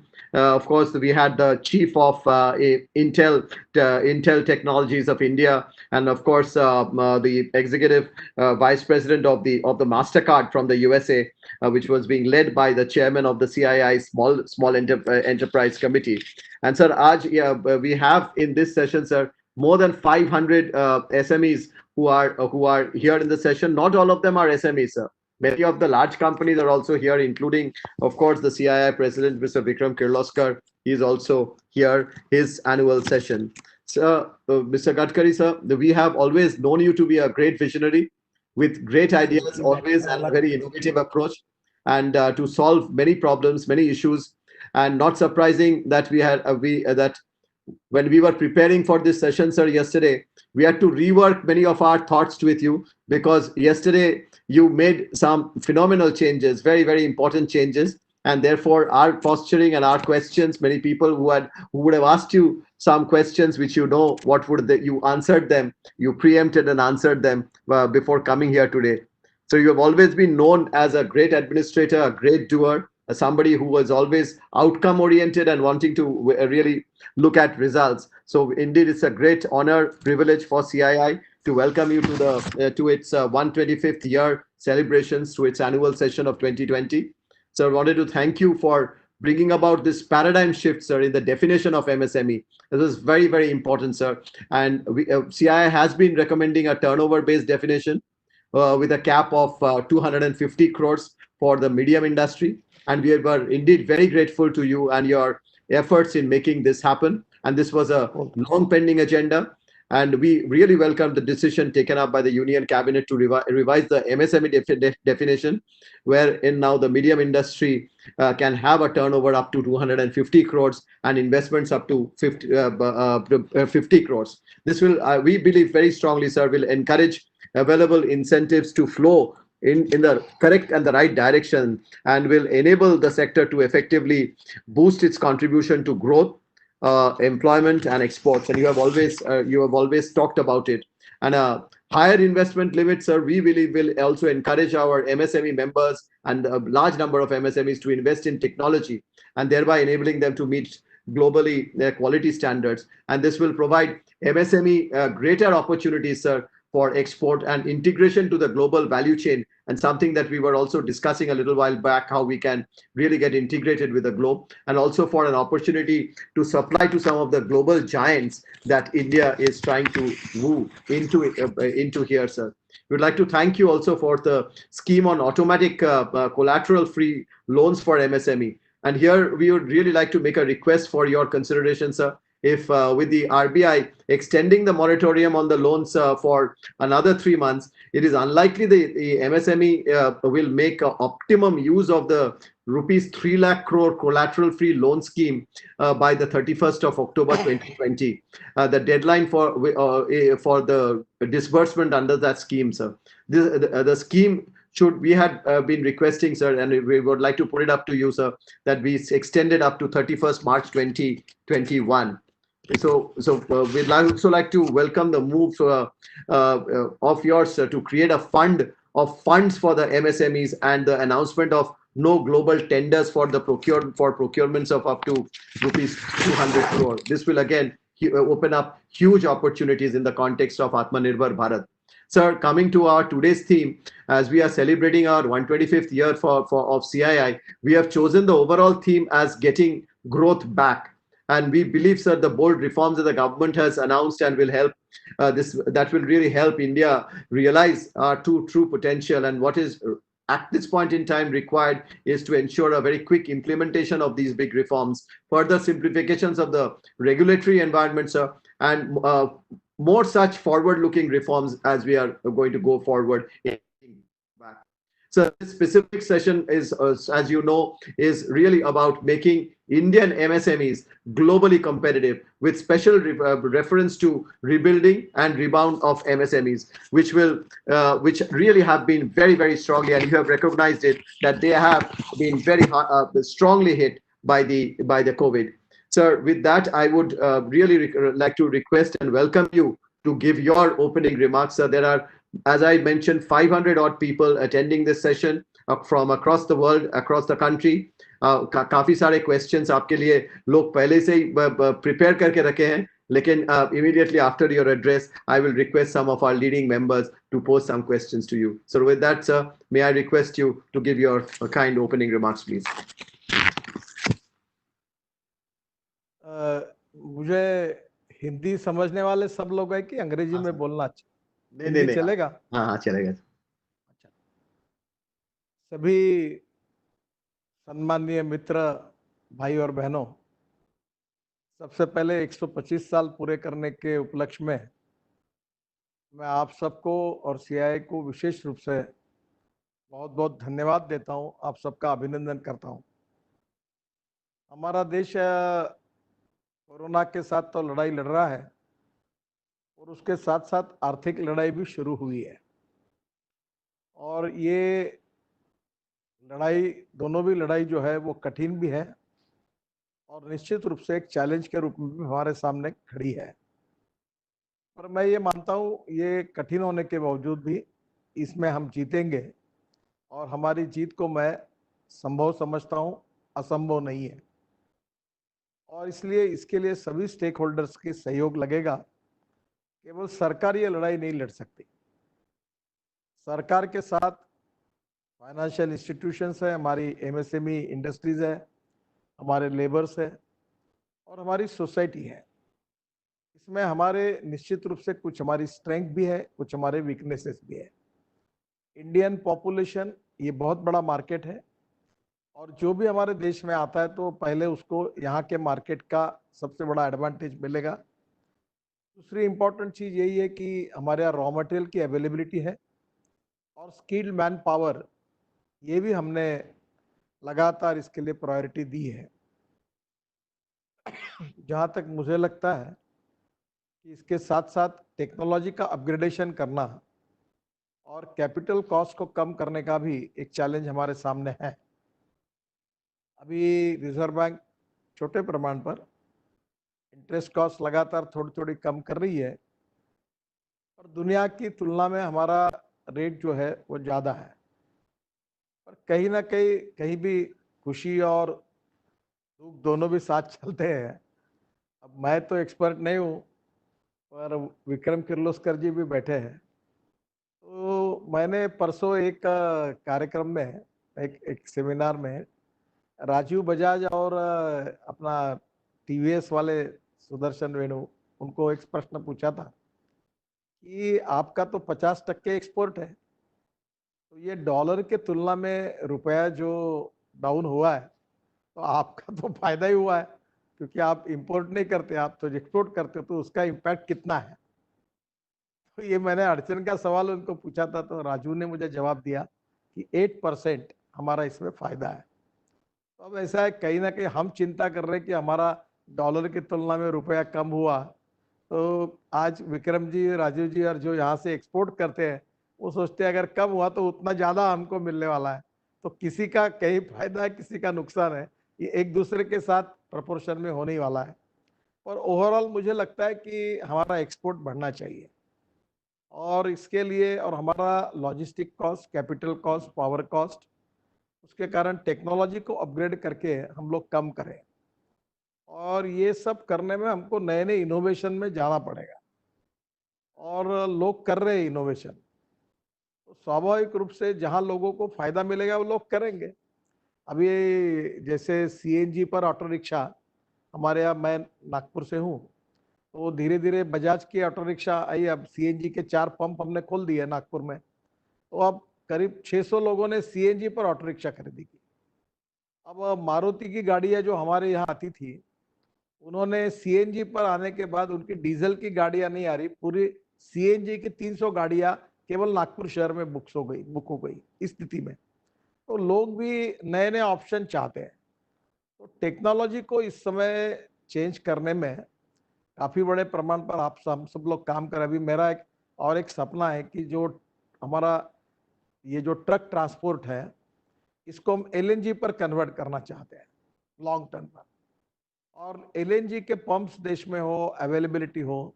और LNG के कारण आज ऐसा है कि एक diesel truck को अगर कन्वर्ट किया तो 8.5 लाख रुपए कम से कम एलएनजी पे कन्वर्ट करने के लिए लगेंगे। तो स्वाभाविक रूप से वो 1.5 से 1.25 साल में वो पैसे वसूल हो जाते हैं, इतना उसमें वायबिलिटी है। अभी मुझे कल ही हिसार के इसमें प्रशांत रुइया जी मिले थे और उन्होंने कहा कि हजियारा में वो एलएनजी बेस्ड ट्रक बना रहे, उनका भाई और कोई बड़ा काम कर रहे हैं, और अब 27,000 ट्रक साल के बनाएंगे। अब नेचुरली कैसा है कि एक एक रिसर्च से, एक रिवोल्यूशन से दूसरी बात निकलते जाती है, और ये कंटिन्यूअस प्रोसेस है। और मैं मानता हूँ इसी को नॉलेज एज ए पावर, यही हमारी सबसे बड़ी ताकत है। और जो innovation, entrepreneurship, science, technology, research, skill, experiences and successful practices, इसको, नॉलेज को वेल्थ में कन्वर्ट करना ही हमारे देश की भविष्य की विजन है। और इसमें हमारा देश बहुत आगे है, लगातार प्रयोग कर रहा है। और इसलिए नए प्रयोग जब शुरू होते हैं तो मुझे बहुत खुशी होती है। मैं जब टोयोटो की एक कार थी जो हाइड्रोजन फ्यूल सेल चलती थी, वो उसको चलाने का मुझे मौका मिला, तब मुझे बहुत अच्छा लगा कि हमारे देश के ज़मीन पर ये कार चली है, एक दिन जल्द से जल्द आएगी। और फिर मैंने उनको वही कहा कि आप बायोमास से हाइड्रोजन फ्यूल सेल बनाने की बात करो ताकि किसानों को फायदा होगा, क्योंकि धीरे धीरे हमको अलग प्रकार से सोचना होगा।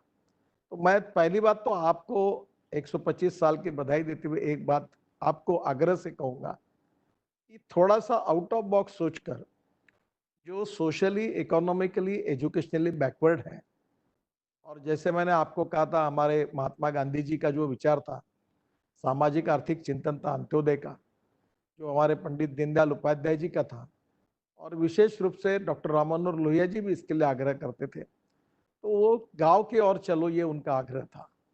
और मैं ये मानता हूँ कि अब ज़्यादा से ज़्यादा प्रमाण पर ग्रामीण उद्योग, कुटीर उद्योग, handloom, handicrafts, agro processing industries, food processing industries, और एग्रीकल्चर में जो जंगल में विशेष रूप से जो प्रोडक्ट उपलब्ध है उसके आधार पर के उद्योग, एग्रो एमएसएमईज, और हम लोग गांव के लोगों को रोजगार दें, उनको ट्रेन करें, और स्मार्ट शहर के बजाय स्मार्ट विलेज हम बनाएं। आप में से, आप बेंगलोर में रहते हो, कितना तकलीफ है, कितना सेचुरेशन है, कितना पॉपुलेशन वहाँ डेंस पॉपुलेशन है। मुंबई की समस्या है, कैसे हम जूझ रहे हैं, धारावी में किस प्रकार से सामना करना पड़ रहा है, लोगों में कैसे प्रॉब्लम्स आ रहे, आप सब देख रहे हैं।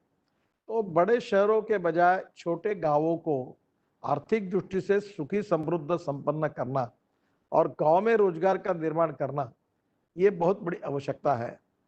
तो मैं आपको सबसे पहले कहूँगा कि हमारी ग्रोथ रेट को बढ़ाने में अब हमको, जब तक purchasing power rural, agriculture and tribal इस सेक्टर में बढ़ेगी नहीं, तब तक हमारी बड़ी इंडस्ट्री के भी परचेसिंग पावर लोगों की नहीं बढ़ेगी, तो उसमें कोई अच्छा इम्पैक्ट नहीं मिलेगा। और इसलिए कल ही मैं एग्रीकल्चर मंत्री और एग्रीकल्चर सचिव दोनों के साथ बैठा था, और एनवायरनमेंट मिनिस्टर था, हमने प्रेस कॉन्फ्रेंस में हम बैठे, और हमने कैबिनेट में ये कृषि मूल्य के लिए हमने जो भाव बढ़ा कर दिए, क्योंकि किसान बहुत दुखी स्थिति में है, तो करना आवश्यक था।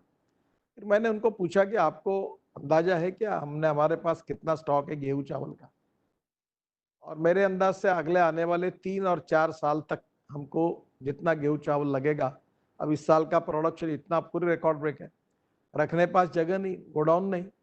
सरकार अभी जो खरीदी कर रही है वो रेट जो है कि इंटरनेशनल प्राइस और मार्केट प्राइस दोनों की तुलना में हम किसानों को जो एमएसपी दे रहे हैं उससे ज्यादा है, तो मार्केट का बिजनेस पूरा बंद हो गया, पूरा हमको खरीदने की स्थिति में लोग किसान आग्रह करेंगे, और ये परिस्थिति में हम कैसे मार्ग निकाले। तो कल हमने बड़े प्रमाण पर प्रधानमंत्री जी ने भी चर्चा करते हुए कहा था, और वो भी बार बार कह रहे थे कि हम चावल से, कॉर्न से इथेनॉल क्यों नहीं बनाए।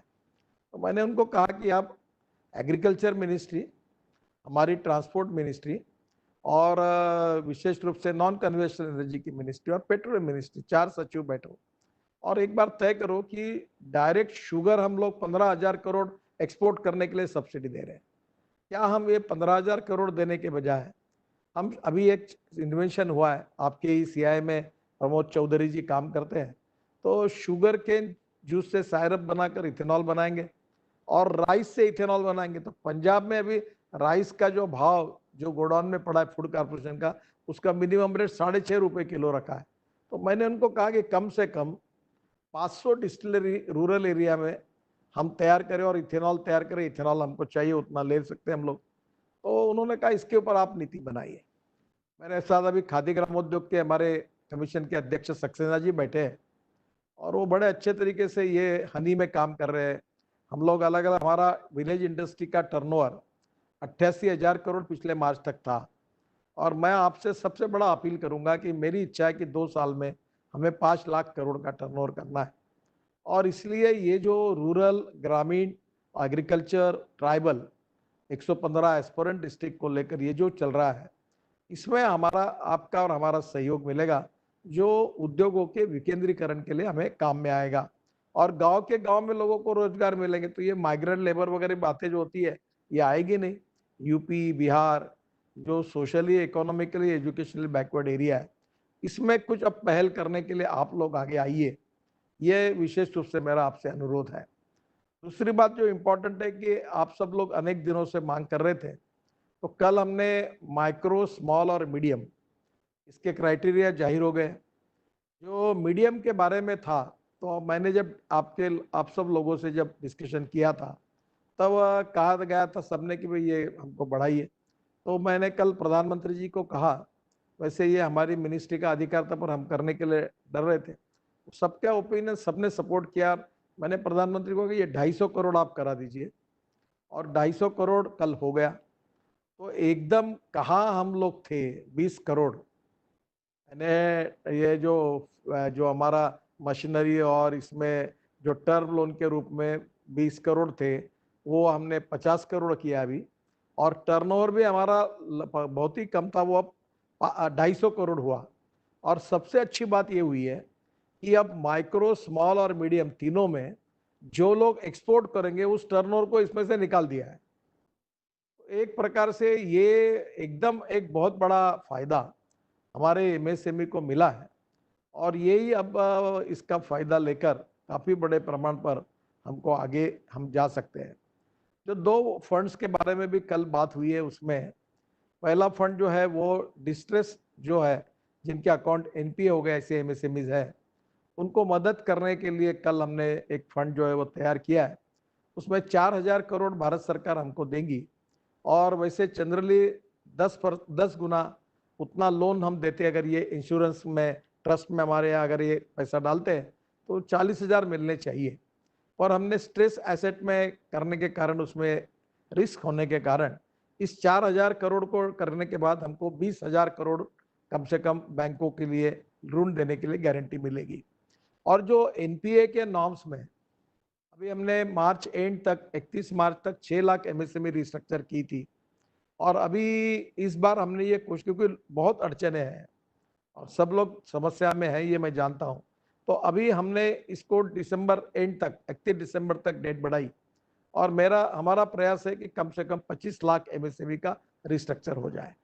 तो ये जो आज के एनपीए के, जो इंडस्ट्री एनपीए में गई है और जो आज के बैंकिंग नॉर्म्स में नहीं बैठी, उनके हम प्रोपराइटर को कहेंगे कि भाई हम इक्विटी में आपको पैसा देते हैं।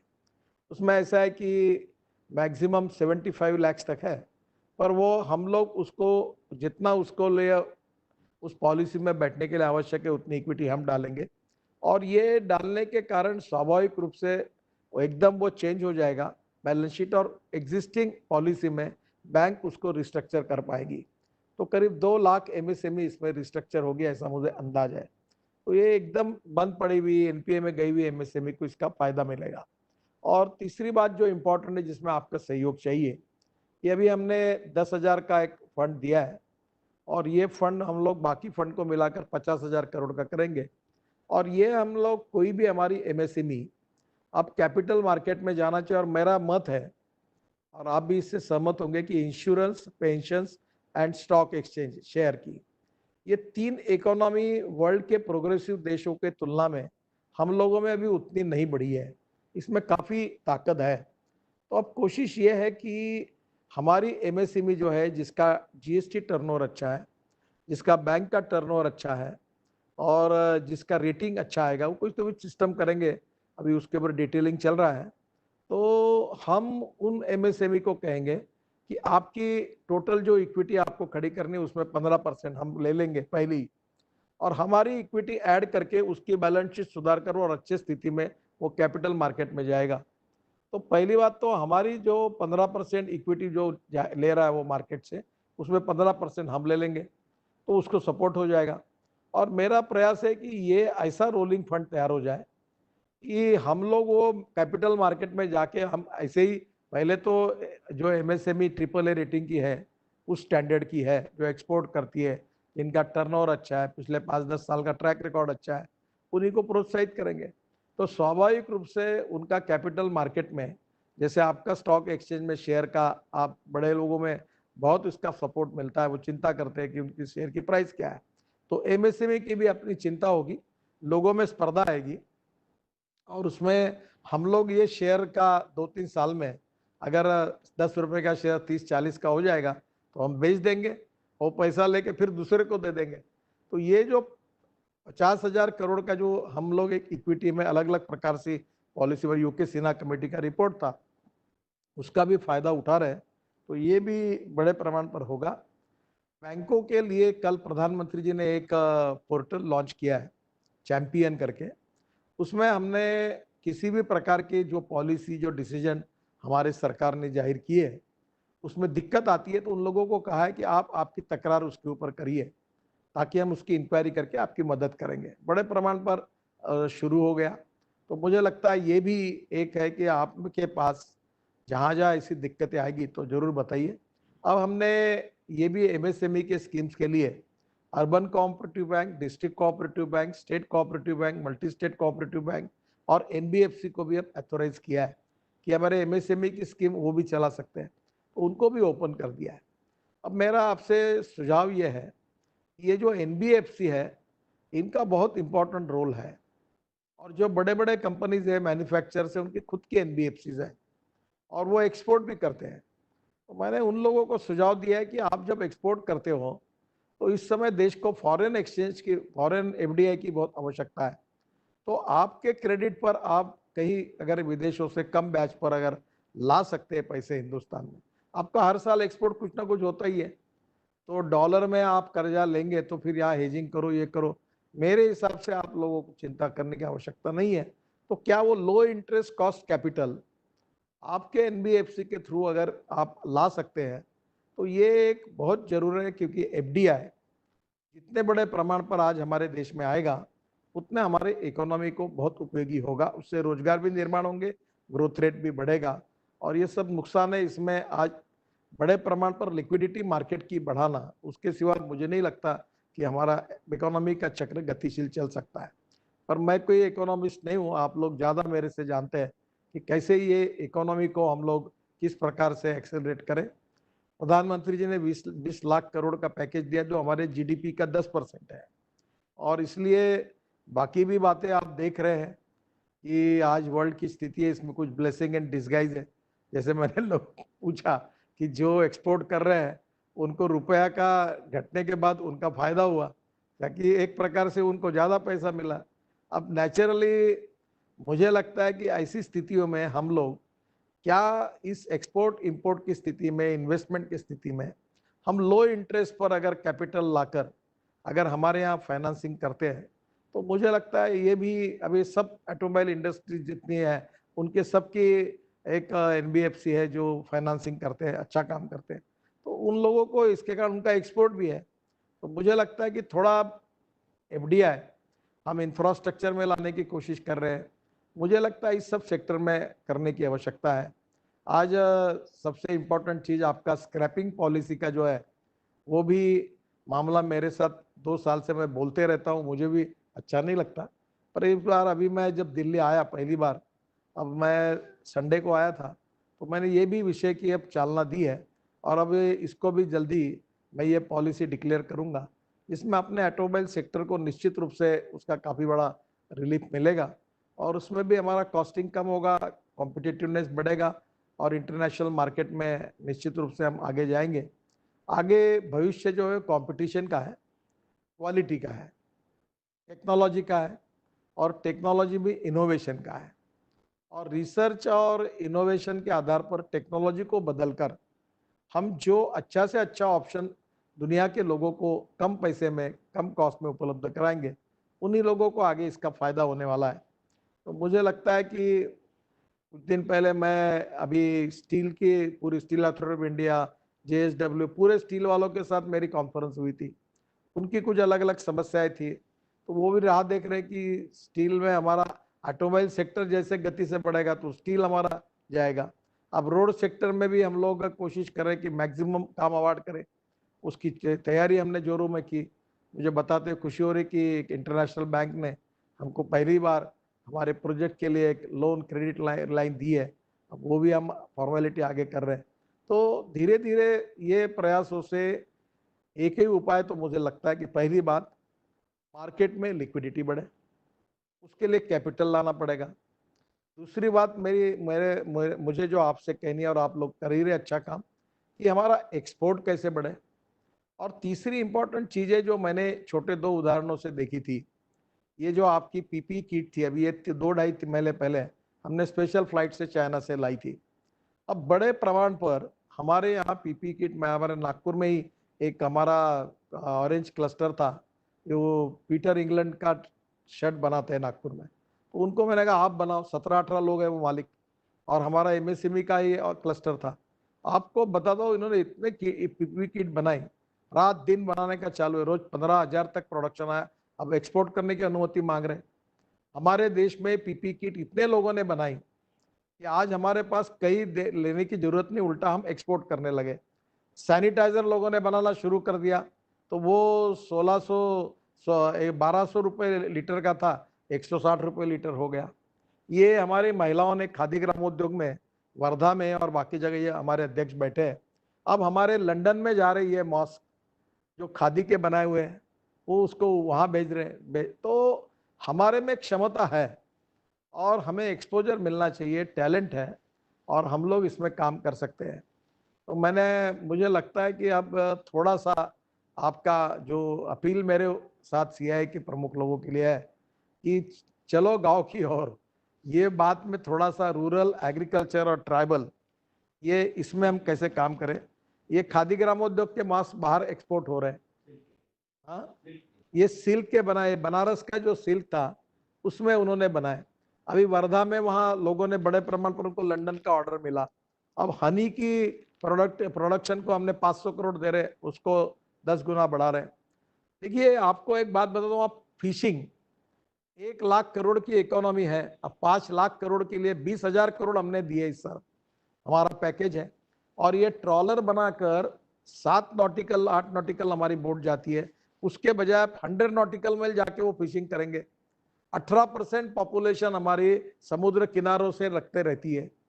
ये CI के लिए मैं आह्वान करूंगा कि हमारा fishing, agro processing, biofuels, handloom, handicrafts और एग्रो प्रोसेसिंग, फ्रूट वेजिटेबल का एक्सपोर्ट, ये जो अलग अलग प्रकार की हमारी आज जो आवश्यकता है, जो रोजगार भी निर्माण करेगी और ग्रामीण भारत में सस्टेनेबिलिटी लाएगी। तो मेरा आपसे अनुरोध है कि अब CI का निश्चित रूप से बाकी सब प्रॉब्लम्स तो है, पर आपका एम्फोसिस का पॉइंट कौन सा होगा, प्रायोरिटी कौन सी होगी, इसमें निश्चित रूप से अगर आप लोग कुछ करेंगे तो आप दिशा दे सकते हैं, ओपिनियन बना सकते हैं। और सरकार भी अब पूरी तरह जितना कुछ हो सकता है वो करने की स्थिति में है। और इसलिए मैं आखिर में आपको यही कहूँगा कि हम लोग बहुत हार्ड टाइम से जा रहे हैं, यानी समस्या बहुत गंभीर है, इतने आसान नहीं है। और उसका अनुभव मैं भी करता हूँ, प्रधानमंत्री जी भी करते हैं।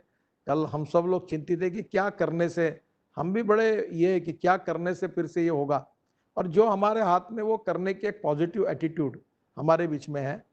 दूसरी बात जो मुझे लगता है कि बड़े प्रमाण पर जब लोगों से मैं मिला हूँ तो बड़े बड़े लोगों के मन में निराशा है, निगेटिविटी है, फ्रस्ट्रेशन है, अब क्या होगा हमारा, हम बर्बाद हो गए, इस प्रकार का भाव है। देखो ऐसा भाव रख के फायदा तो कोई होने वाला नहीं है। समझो आज इस प्रकार की परिस्थिति कठिन होने के बाद हम लोग निराश होंगे तो 100% हम खत्म ही होंगे।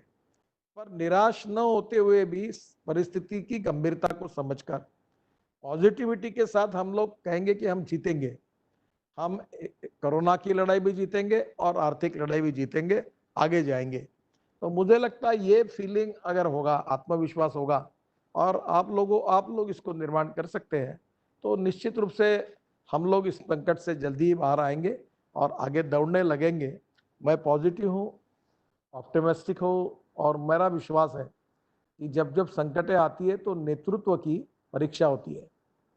और ये नेतृत्व मैं केवल सरकार में काम करने वाले लोगों के नेतृत्व की बात नहीं कर रहा हूँ, मैं इंडस्ट्री और बिजनेस की लीडरशिप की भी बात कर रहा हूँ, मैं एग्रीकल्चर रूरल को जो बदलना है वहाँ काम करने वाले लोगों का उसकी भी बात कर रहा हूँ। All type of leadership in different stakeholders, और जो अलग अलग पार्ट में है उनके सबके परीक्षा की घड़ी है। और इसमें हम सब लोग मिलकर बिल्कुल एक साथ मिलकर चले, हमारे बीच में कोऑपरेशन, कोऑर्डिनेशन, कम्युनिकेशन रहे। जैसे जो फीडबैक आपने मुझे दिया, शायद 100% मैं नहीं पूरा कर सका, पर मैं आपका हर फीडबैक मैं फाइनेंस मिनिस्ट्री तक, हर ऊपर तक पहुंचाता हूं, पहुंचाने की कोशिश करता हूं।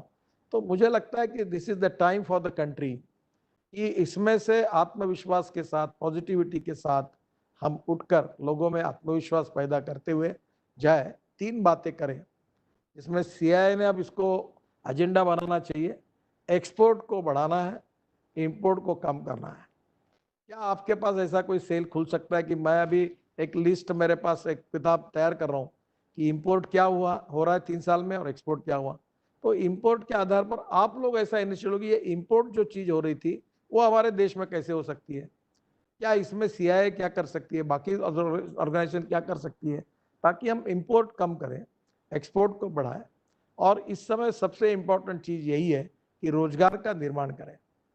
बहुत बड़े प्रमाण पर गरीब लोगों में, माइग्रेंट लेबर में बहुत समस्या है, और मुझे लगता है कि इस समय जितना कैपिटल इन्वेस्टमेंट आएगा, फॉरेन इन्वेस्टमेंट आएगा, उतना हमारे इकोनॉमी का चक्र गति से घूमेगा, उतने रोजगार निर्माण होंगे, उतना ग्रोथ रेट, जीडीपी बढ़ेगा, उतना ही हमारा एग्रीकल्चर ग्रोथ रेट भी बढ़ना चाहिए। और वो सब एक दूसरे के लिए पूरक है। पैसा ये ऐसा व्यक्ति है, वैसे जग ऐसा साधा ये है कि वो किसी के जेब में चुपचाप नहीं बैठता, जिसके पास पैसा जाता है वो कुछ ना कुछ करके दूसरा काम शुरू करता है, और जो करते जाता है तो उसको मल्टीप्लाई इफेक्ट मिलते रहते हैं। तो ये जो पैसे का जो घूमना है, इसकी स्पीड अब हमको अच्छे स्पीड में करना पड़ेगा ताकि हम लोग इसको मल्टीप्लाई कर सके। तो मुझे लगता है कि आज 125 से साल में आपको बहुत बहुत बधाई देते हुए, और ये 125 साल में आप सबका कंट्रीब्यूशन भारत के प्रगति और विकास में और बैकबोन के रूप में अच्छा रहा है। पॉलिसी रिसर्च और स्ट्रेटेजी, इसमें भी आपने अच्छी अच्छी बातें लगातार कही है। और मैं जो आज के इसमें आपको यही आह्वान करूंगा कि रूरल एग्रीकल्चर एंड ट्राइबल, इस क्षेत्र में लिए हम विलेज एमएसएमई के नाम से कुछ बातों की शुरुआत करने की कोशिश कर रहे हैं। इकोनॉमिक वायबिलिटी कौन से प्रोडक्ट में, कौन सी टेक्नोलॉजी में, वो अध्ययन कर रहे हैं। मेरे से ज़्यादा आप लोग भी उसमें काम कर सकते हैं। तो थोड़ा ग्राम पंचायत क्षेत्र में, गांव में अगर कोई है तो मैं उसके लिए पॉलिसी में कितना सिंपल पद्धति से आपको तुरंत सब परमिशन मिल जाए एक झटके में, ऐसी पॉलिसी भी बनाने की कोशिश कर रहा हूँ ताकि आप तुरंत काम शुरू कर सके। एक महत्वपूर्ण बात है कि जो वर्ल्ड की स्थिति है, चाइना के बारे में लोगों के मन में भाव है, ये ब्लेसिंग इन डिस्गाइज है। क्या सीआईआई इसके लिए कोई इनिशिएटिव ले सकती है कि फॉरेन टेक्नोलॉजी को साथ साथ, अपग्रेडेशन ऑफ टेक्नोलॉजी करने के साथ साथ ये जो इन्वेस्टमेंट है ये इस समय हमारे देश में आने के लिए भी आप हमको बताइए, हमारी कुछ कमियां होगी तो हम उसको सुधारेंगे। तो क्या ये इनिशिएटिव, बीच में मैं पीएचडी चैम्बर के चेयरमैन थे निरंजन हीरानंदानी जी, उन्होंने मुझे ऐसा सुझाव दिया था कि हम लोग इंटरेस्ट इनिशिएटिव लेते हैं और दिल्ली में सभी एम्बेसडर जो है जिन देशों से इन्वेस्ट में, उनसे हम भी कोऑर्डिनेट करके आपकी मीटिंग करवाते हैं। उनके द्वारा आने वाले लोगों का क्या चाहिए क्या नहीं चाहिए, ये इसके लिए हम लोग विच के कोऑर्डिनेटर करके काम करेंगे। तो मुझे लगता है आप भी इसमें, हमारी कुछ कमी है तो बताइए, हम लोग उसको सुधारेंगे। इस समय किसी भी स्थिति में फॉरेन इन्वेस्टमेंट को बढ़ाना, कैपिटल इन्वेस्टमेंट मैक्सिमम जो है वो इंडस्ट्री में आना, रोजगार का निर्माण करना, ग्रोथ रेट को बढ़ाना, इसके सिवा कोई उपाय दिखता नहीं है। और आप लोगों का रोल इसमें इम्पोर्टेंट है। 3 निर्णय कल ही हुए, जिसके कारण आज जो आपके क्षेत्र में से लोगों ने जो बातें रखी थी वो पूरी की गई है। अब बाकी भी बातों में ये जो चैंपियन का जो हमारा ये जो पोर्टल है जिसको कल प्रधानमंत्री ने लॉन्च किया है, ये हमको फीडबैक देगा बिना संकोच। जहाँ जहाँ भी आपको दिक्कत है और हमारे इसमें काम नहीं हो रहा है, कोई आपको सहयोग नहीं कर रहा है, विदाउट हेजिटेशन इस पर भेजिए। इसका मॉनिटरिंग मैं खुद भी करने वाला हूँ 8-10 दिन के बाद एक एक चीज़ों का। तो आखिर में एक एक एमएसएमई के जो मेजर इंडस्ट्री के पास अगर कोई ड्यूज होंगे, तो अभी आज एक सुझाव आया था कि बड़ी इंडस्ट्री अगर 45 दिन में जिनकी ड्यूज नहीं दे पाए तो कंपनी लॉस के मिनिस्ट्री को कहे कि उनका नाम रिपोर्ट में प्रकाशित करे कि भाई हमने एमएसएमई का इतना पैसा नहीं दिया। अब ये मैं ऐसे कोई निर्णय करने से, मैं जानता हूँ कि इस समय करना नहीं चाहता, पर आपको मेरा अनुरोध है कि ये न करते हुए भी आपके मेंबर्स को आप कहिए कि भाई एमएसएमई के बारे में एक बार तय करिए आप कि भाई कैसा भी करके 45 दिन के अंदर उनके ड्यूज हम देंगे। ये भी आपके मेंबर को एक शपथ जैसी आप देकर इनको बोलिए, क्योंकि ये बहुत इंपॉर्टेंट है। अगर सरकार में भी प्रॉब्लम है, मैं सरकार में भी ये बात कह रहा हूँ, पब्लिक अंडरटेकिंग को कह रहा हूँ, स्टेट गवर्नमेंट को कह रहा हूँ, स्टेट गवर्नमेंट अंडरटेकिंग को कह रहा हूँ, माल ले लेते हैं और पैसे ही नहीं देते तो कैसे होगा। मैंने एक बार एक में मजाक में, होटल में जाते हो, रेस्टोरेंट में खाते हो और बिल देते समय बोलते हो 2-3 महीने के बाद दूंगा और निकल जाते हो, तो कैसे करेगा होटल वाला, कहाँ से माल लाएगा। अब ऐसी स्थिति में हमको कहीं ना कहीं कुछ स्थितियों को हमें भी मार्ग ढूंढना होगा। तो इसमें भी आप थोड़ा सहयोग करिए, ये आपसे अनुरोध करता हूँ। और आप लोगों को फिर से एक बार 125 साल ये जो सक्सेसफुल ईयर्स है, your great contribution in Indian economy, industry और देश की प्रगति और विकास में आपका बहुत वैल्यूएबल कंट्रीब्यूशन हुआ है। जनरेशन टू जनरेशन पॉजिटिविटी के साथ आपने जो कुछ सहयोग किया है, मैं आप सबके प्रति आभार व्यक्त करता हूं और आपके उज्जवल भविष्य की कामना भी करता हूं। इस संकट में आत्मविश्वास के साथ आप सब लोग आगे आएंगे और इस संकट के बादल भी चले जाएंगे और कोरोना की लड़ाई भी जीतेंगे और इकोनॉमिक वॉर भी जीतेंगे। इस विश्वास के साथ हम सब लोग मिलकर आगे जाएंगे। मैं फिर से एक बार आपको बहुत बहुत बधाई देता हूं और आपको जो सवाल पूछना है आप जरूर पूछिए, मैं उसके जवाब देने की कोशिश करता हूं। नमस्कार, धन्यवाद। बहुत बहुत बहुत बहुत बहुत धन्यवाद माननीय मंत्री जी। आपने बहुत एक रेंज कवर कर लिया है आज और एक बहुत ही कॉम्प्रिहेंसिव रेंज में आप आज आपका भाषण रखे हैं। वो फाइनेंस के हो या सप्लाई चेन के बारे में हो या टेक्नोलॉजी के बारे में हो, इनोवेशन, मार्केटिंग, इन्वेस्टमेंट के, ग्लोबल कनेक्ट, एक्सपोर्ट्स, और आपने जो आइडियाज और सजेशंस हमको दिए हैं वो हम आके लेके जाएंगे, जरूर उस पर काम करेंगे। हमारे मेंबरशिप को पूरे पूरे दम से इन्वॉल्व करेंगे। और आपने जो बोले हैं कि रूरल, एग्रीकल्चरल, ट्राइबल कनेक्ट के साथ भी काम करने के लिए वो भी काम करेंगे। सर, कॉम्पिटिटिवनेस एनहांसमेंट का कैसे कर सकते हैं उसके ऊपर भी हम काफी काम करेंगे। और आपने जो सुझाव दिए हैं, जो एडवाइस दिए हैं हमको, वो काफी सारे ग्रोथ ओरिएंटेड है, हम लोग मानते हैं। और आप हम उस सारे विषय में, एक्सपोर्ट हो या ये आपने जो बोले हैं कि रोजगार के निर्माण के बारे में, वो सभी के ऊपर हम चर्चा करेंगे सर, आगे लेके जाएंगे सर। आज आपने अग्री किए हैं, कुछ सवाल और कुछ क्वेश्चंस आप लेंगे। बहुत बहुत धन्यवाद। हम आगे और समय ना लेते हुए मैं आगे चलना चाहता हूँ क्वेश्चन में। पहले मैं हमारे प्रेसिडेंट, सीआईआई के प्रेसिडेंट विक्रम किर्लोस्कर जी को बोलूंगा कि उनका प्रश्न रखे। मिस्टर विक्रम किर्लोस्कर, आप म्यूट में है Vikram ji. Vikram, up mute. Namaste, Gadkari ji. Hi. Sir, first, personally, I'd like to thank you very much for joining us here today. Today is my last day as president of CII.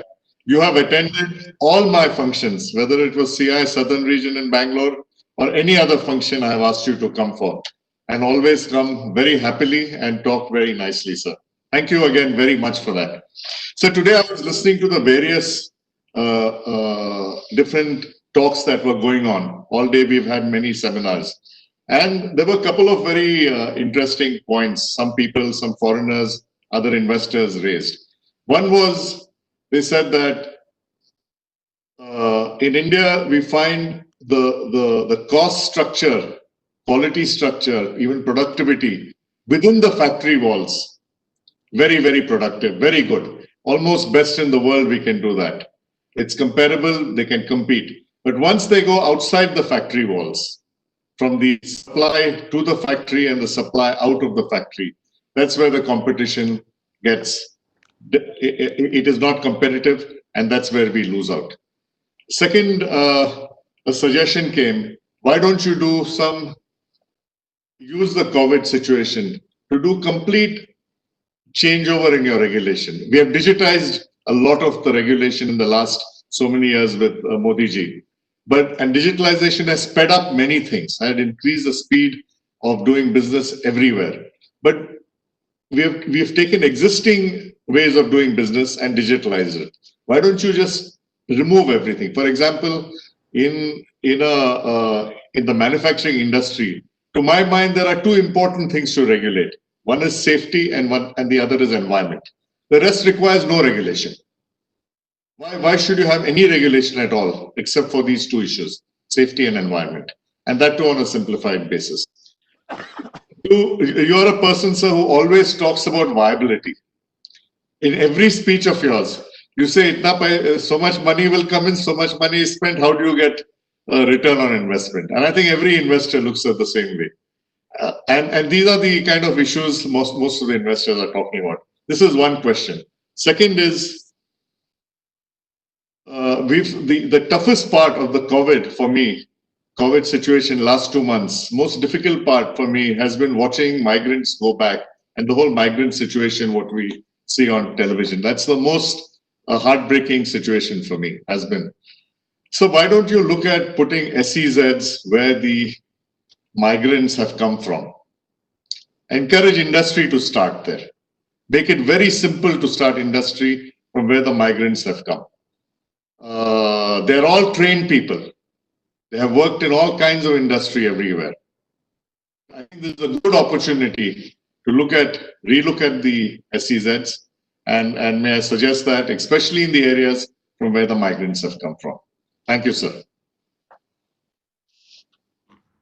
Perhaps you can ask some more questions, 2, 3, and CB.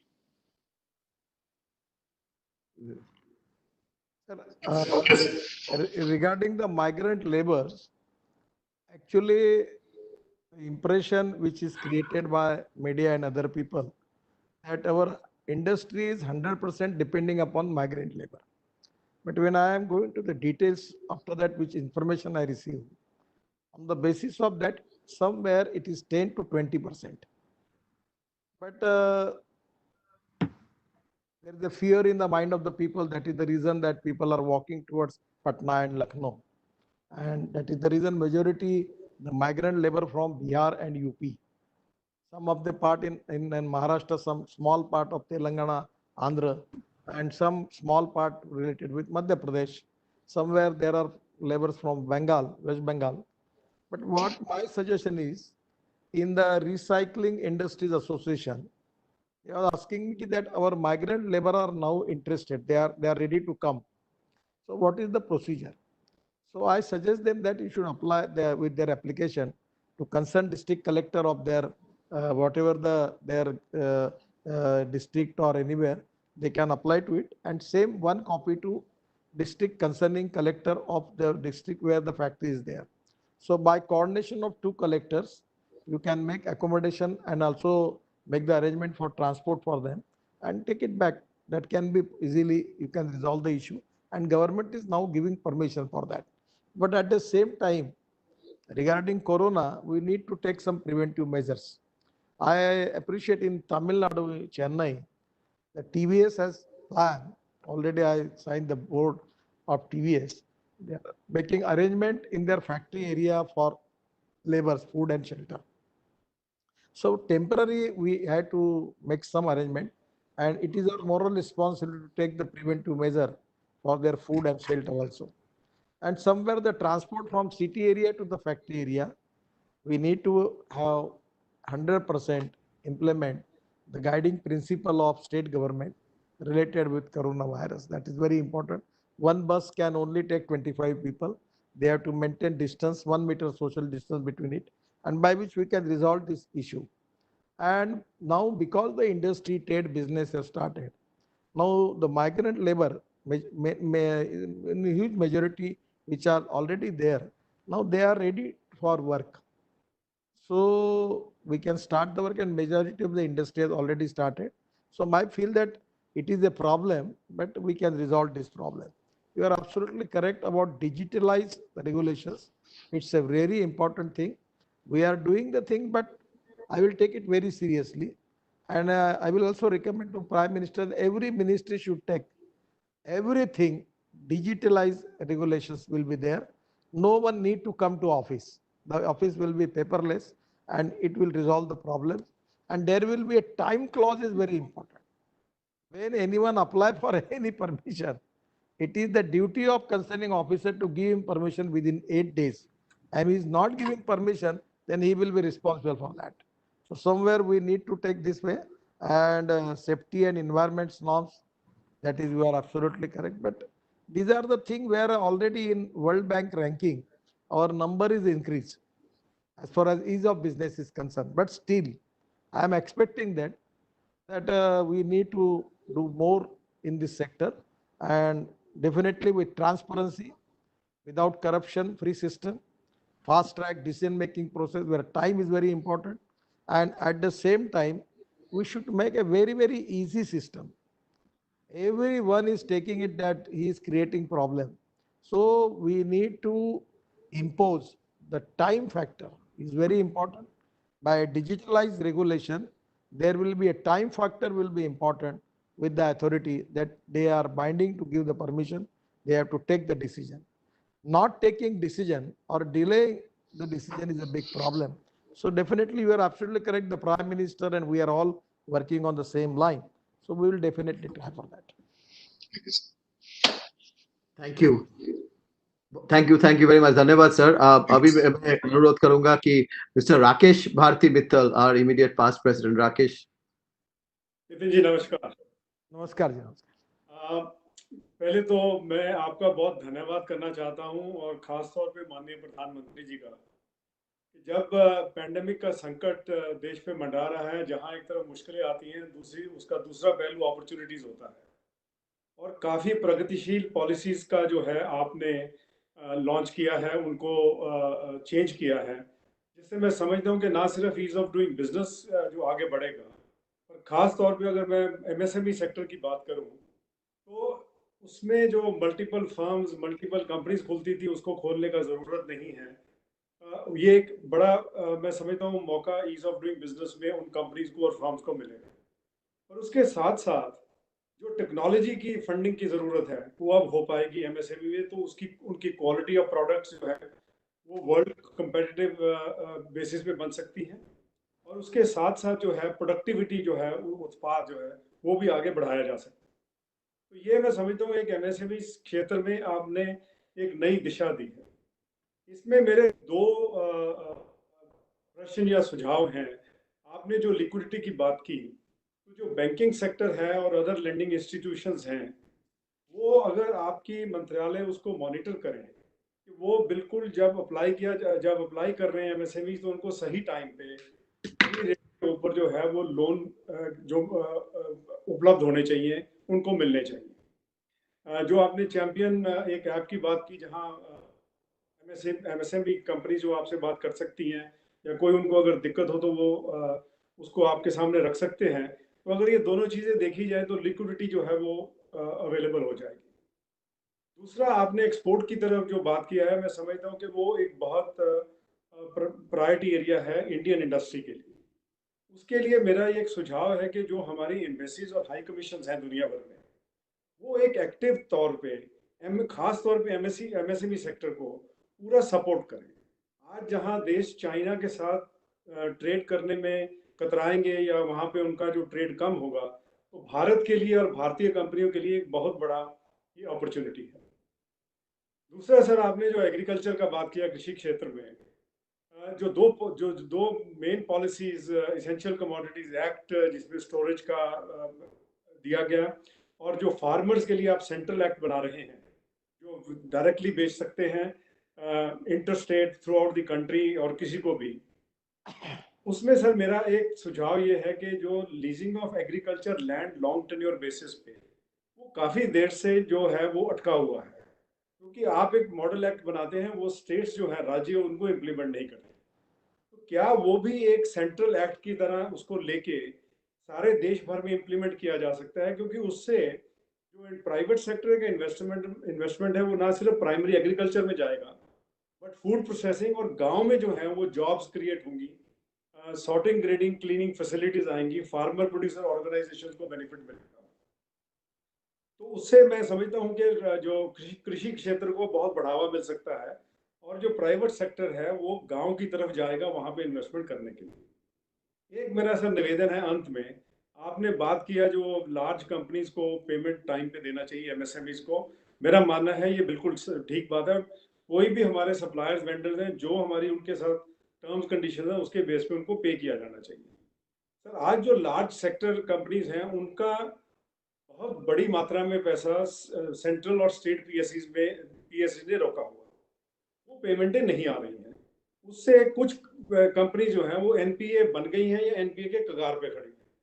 तो इसलिए मैं आपके through ये एक निवेदन करना चाहता हूँ कि अगर वो पैसा जो है लार्ज कंपनीज को दिया जाए, और उसके लिए जो पीएससीज हैं वो बैंक से, जहां उनके पास 7 लाख करोड़ का लिक्विडिटी जो रिलीज हुआ आरबीआई के साथ, वो उसको पार्क करते हैं 3.25% पे, तो बैंक उससे ज्यादा पैसा कमा सकते हैं लेंडिंग करके, और लार्ज कंपनीज को मिलेगा तो एमएसएमईज को भी मिलेगा। एक पूरा इकोनॉमिक रिवाइवल में इसका जो है जो मैं समझता हूँ कि आगे बढ़ सकता है। और आप सर जब भी आपसे इंटरेक्ट करते हैं, आप ना सिर्फ हमें एक ऊंचे नए टारगेट देते हैं, और मैं समझता हूँ कि कई बार एक इनोवेटिव आइडियाज भी हमें मिलते हैं। तो बहुत बहुत धन्यवाद आपका। Thank you Rakesh ji. माननीय एक छोटा सा मेरा सुझाव है, ये सरकार में हम technology centre, training technology and research centre अब खोल रहे हैं। तो ये फाइल मेरे पास आई थी, तो मैंने उसमें लिखा है कि भाई हम क्यों खोलें, जो सक्सेसफुल इंडस्ट्री है वही अपने technology training and research centre खोले, हम उनको मदद करें। तो मैं आपसे आह्वान करूंगा कि जो जो सक्सेसफुल एंटरप्रेन्योर्स है, जिनकी इंडस्ट्री है, आप आपके इंडस्ट्री में एक टेक्नोलॉजी ट्रेनिंग एंड रिसर्च ऐसा सेंटर खोलिए, और उसके लिए आपको हम लोग क्या फंडिंग कर सकते हैं, कैसे इंसेंटिव मदद कर सकते हैं वो सोचेंगे। और दूसरा, आप जो स्किल करेंगे जिनको, वो अगर आपने आपके फैक्ट्री में उनको थ्योरी भी पढ़ाएंगे, थोड़ा सा उनका ट्रेनिंग भी कराएंगे प्रैक्टिकल थ्योरी के साथ, और उसके साथ साथ उनकी एक छोटी परीक्षा भी लेंगे और उनको सर्टिफिकेट भी देंगे, और उनको आपको ट्रेन मैन पावर वहाँ मिल जाएगी तो जॉब दे देंगे। तो मुझे लगता है आप ही मुझे स्कीम दे दीजिए, और मैं ये मानता हूँ कि गवर्नमेंट से ज़्यादा आप लोग ज़्यादा अच्छा कर सकते हैं। ये अच्छी सुझाव आया है। एक छोटा सा रिक्वेस्ट करूँगा आपको, ये आप लीजिंग ऑफ एग्रीकल्चर लैंड वाला शब्द मत यूज करो, क्योंकि हम पॉलिटिक्स में है, हम लोग 47 में समाजवाद, साम्यवाद, पूंजीवाद और हमारी की राजनीति की दिशा कैसे आपको पता है। तो इसको आप थोड़ा सा, अब आप बोल रहे वही बात को मैं उसको थोड़ा अलग टर्मिनोलॉजी में यूज करता हूँ कि contract farming with farmer produce companies, यानी फार्मर की एक प्रोड्यूस कंपनी होगी और 5 साल के लिए या 10 साल के लिए वो एक कंपनी उसका कुछ छोटा काम हो, वो काम आपको कॉन्ट्रैक्ट फार्मिंग के लिए किसी को देंगे, और वो कैपिटल इन्वेस्टमेंट डालेंगे, पूरा मेंटेन करके उसमें करेंगे, उनका रोल क्या रहेगा उसका वो तय करेंगे। तो ये ऐसा है कि कुछ पॉलिटिकली सच्चाई की बात होने के बाद में भी पब्लिक माइंड में डाइजेस्ट करते करते बहुत तकलीफ होती है, क्योंकि लोगों ने अपने माइंड सेटअप को बना लिया है। तो ये थोड़ा सा इसको टर्मिनोलॉजी अलग बदल कर, क्योंकि वो क्या होगा, तुरंत छप के आएगा कि किसानों की जमीन छीन रहे हैं, अब किसान बेघर हो जाएंगे, उनकी जमीन कोई मित्तल खरीदी करेगा, उनकी जमीन कोई ढकाना खरीदी करेगा और दुनिया भर के नेताओं को काम मिल जाएगा। तो ये सब कॉम्प्लिकेशंस है। We need understand strength and weaknesses of the system. ये थोड़ा सा ये आप करिए। बाद में बड़े इंडस्ट्री के भी पैसे मिलने चाहिए, मैं जानता हूँ। आप जो कह रहे हो वो बात को मैं पूरी तरह जानता हूँ कि कैसे कैसे बड़े बड़े पब्लिक सेक्टर के पास पैसे पड़े हुए हैं। मैं एक बार निश्चित रूप से ये स्टेट गवर्नमेंट अंडरटेकिंग, भारत सरकार की अंडरटेकिंग और हमारी मिनिस्ट्रीज, ये पैसे जो देते नहीं है, इसमें अभी NHI में हमने एक सुधार किया है कि पहले हमारे यहाँ एक माइलस्टोन होता था और माइलस्टोन पूरा करने तक हम पेमेंट ही नहीं देते थे।